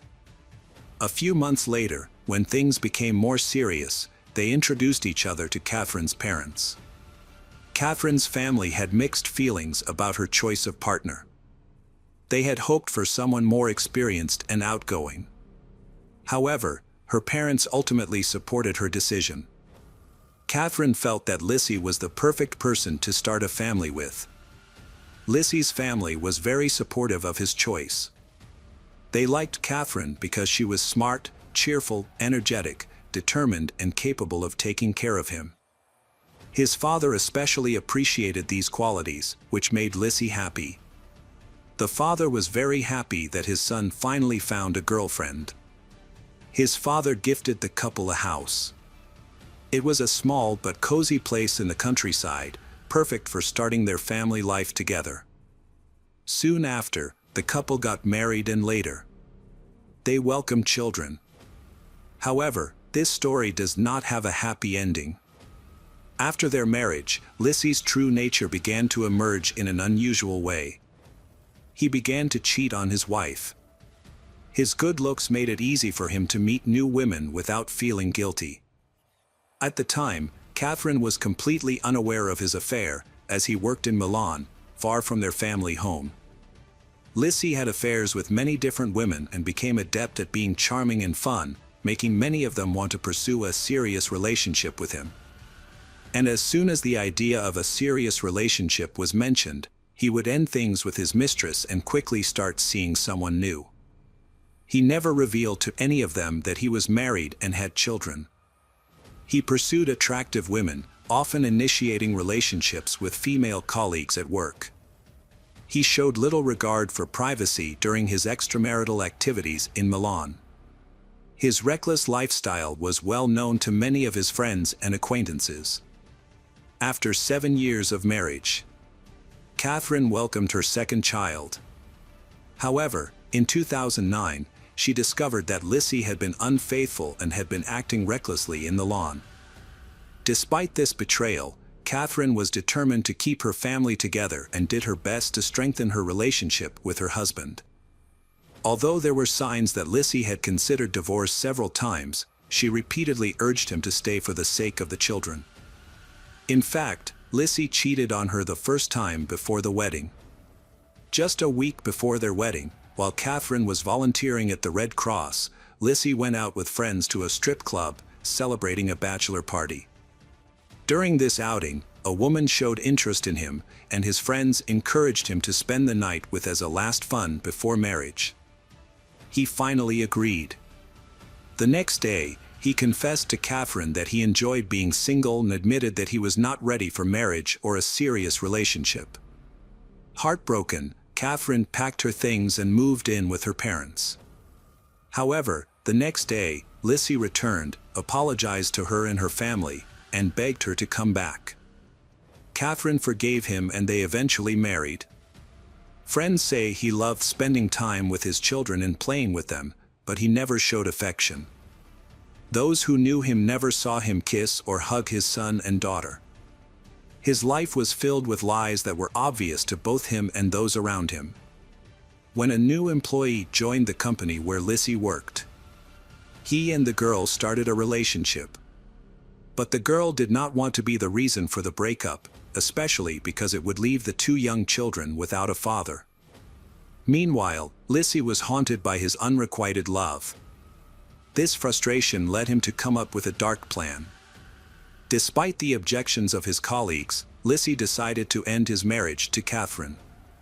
However, he was too afraid to approach his wife and discuss it, fearing that another conflict would arise and complicate things even more. He knew that he would not be able to resist her pleas to stay together for the sake of the children. Therefore, Lissy believed that using a knife would be the solution to her problems. Police discovered relevant search queries in his browser. Initially, Lissy was looking for a divorce lawyer and also looking for a way to end her relationship quickly without professional help. Lissy then began searching for knife murder methods. This led him to a news story about a knife robbery that had occurred in their neighborhood a year earlier, which sparked the idea of staging a robbery to throw the investigation off course. On June 14, 2014, Lissy woke up with the intention of killing his entire family. It had been only a week since Lissy had started searching online for ways to kill his loved ones, and he had finally decided to carry out the horrific act. Throughout the day, he maintained the facade of a devoted family man. It was a typical Saturday for a couple with children. They went shopping together, went to a store to project an image of a happy relationship, and enjoyed family activities. It seemed like he had planned the perfect farewell weekend for them. In the evening, Catherine prepared a delicious dinner and they enjoyed it together. Afterwards, Lissy planned to visit friends to watch the football match between Italy and England. He chose this date and event as the perfect alibi. Lissy staged a massacre. Many people would be out watching the match at parties and bars, making it the perfect time to stage the robbery. After dinner, the couple put the children to bed. Lissy said goodnight to them. The couple then had sex in the living room. Around 11 p.m., Lissy told his wife that he was going to visit friends. Instead of getting dressed, he went into the kitchen in just his underwear and grabbed the largest knife in the house. He returned to the living room where Catherine was watching TV and talking to him. Lissy then approached her from behind and stabbed her in the neck, thinking that Catherine would die instantly. However, she got up and ran away. After a few steps, he caught up with her and continued stabbing her repeatedly without stopping. After stabbing Catherine 5 times deep into her chest and abdomen until she showed no signs of life, he then went into his eldest daughter's room. Despite the noise and the slightly open door, she was still fast asleep. He approached her and stabbed her once in the neck. Next, Lissy entered the room of their second child, who was 20 months old at the time. Like his sister, little boy slept soundly. Little boy also died from a stab wound to the neck. However, Lissy's plan was not over yet. He went down to the basement where the bathroom was located. There, he showered to wash away any evidence of the triple murder and got dressed. Unfortunately for him, he made a mistake. He was wearing the same panties he wore to kill his children and wife. Lissy cleaned up the house and staged a robbery. He threw things around the house, threw a knife down the drain, and then calmly went to meet his friends to watch a long-awaited match as if nothing had happened. When his friends later learned of the murder, they were shocked, not only because Lissy's image as a perfect husband and father had been shattered, but also because of his calm and nonchalant attitude while watching the match. He clearly showed no concern or remorse for his actions. To add to his alibi, he sent several messages to Catherine discussing the game score. At 2 a.m., Lissy returned to the crime scene, acting as if it were a normal day. He parked his car in the garage, changed into his indoor shoes and went into the kitchen. There, he saw the chaos he had created and even recorded a short video. In the video, he claimed that he had come home to find a robbery had taken place. In the video, he enters the living room and finds his wife lying in a pool of blood. In shock, he screams and runs outside to get help. However, he does not go upstairs to check on the children. Normally, an innocent person would try to help a loved one, check their pulse or make sure the children are okay. Instead, Lissie avoids approaching his wife and children, which raises suspicions against him in court. Lissie calmly explained his reasons for his actions. When asked why he did not divorce his wife to protect her and the children, he said that after the divorce, he would have to pay child support. He believed that his new partner, Maria, would not accept them, creating more complications.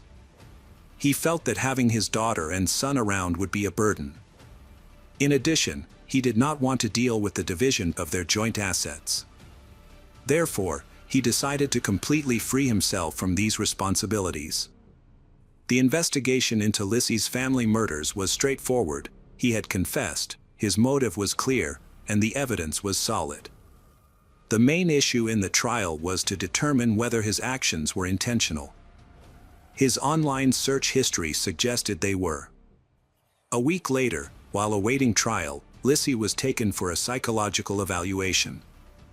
It was possible that he may not have been fully aware of his actions. Experts determined that Lissie was sane and fit to stand trial. During the trial, he chose not to have a lawyer, believing that fighting for his freedom was unnecessary. Lissie was sentenced to life imprisonment, which he initially accepted. However, after starting his sentence, his feelings may have shifted. He declined legal representation and filed an appeal, but soon after, he sent another letter withdrawing the appeal and stating that he believed the sentence was fair. Although it may seem odd, Lissie's refusal was not surprising. Throughout his life, he had never been one to fight for anything. Now, in prison, he found himself in an environment where he didn't have to make decisions or strive for anything. He could simply be passive and quiet. Prisoners followed a daily routine and adhered to specific rules, which seemed to suit Lissie well. In Lissie's trial, the judge found Lissie guilty of attempted triple murder. He was sentenced to life in prison with the possibility of parole after 30 years. He has been in prison for over 4 years now. Lissie is considered a model prisoner. His cellmates and guards say that he seems genuinely remorseful for his actions.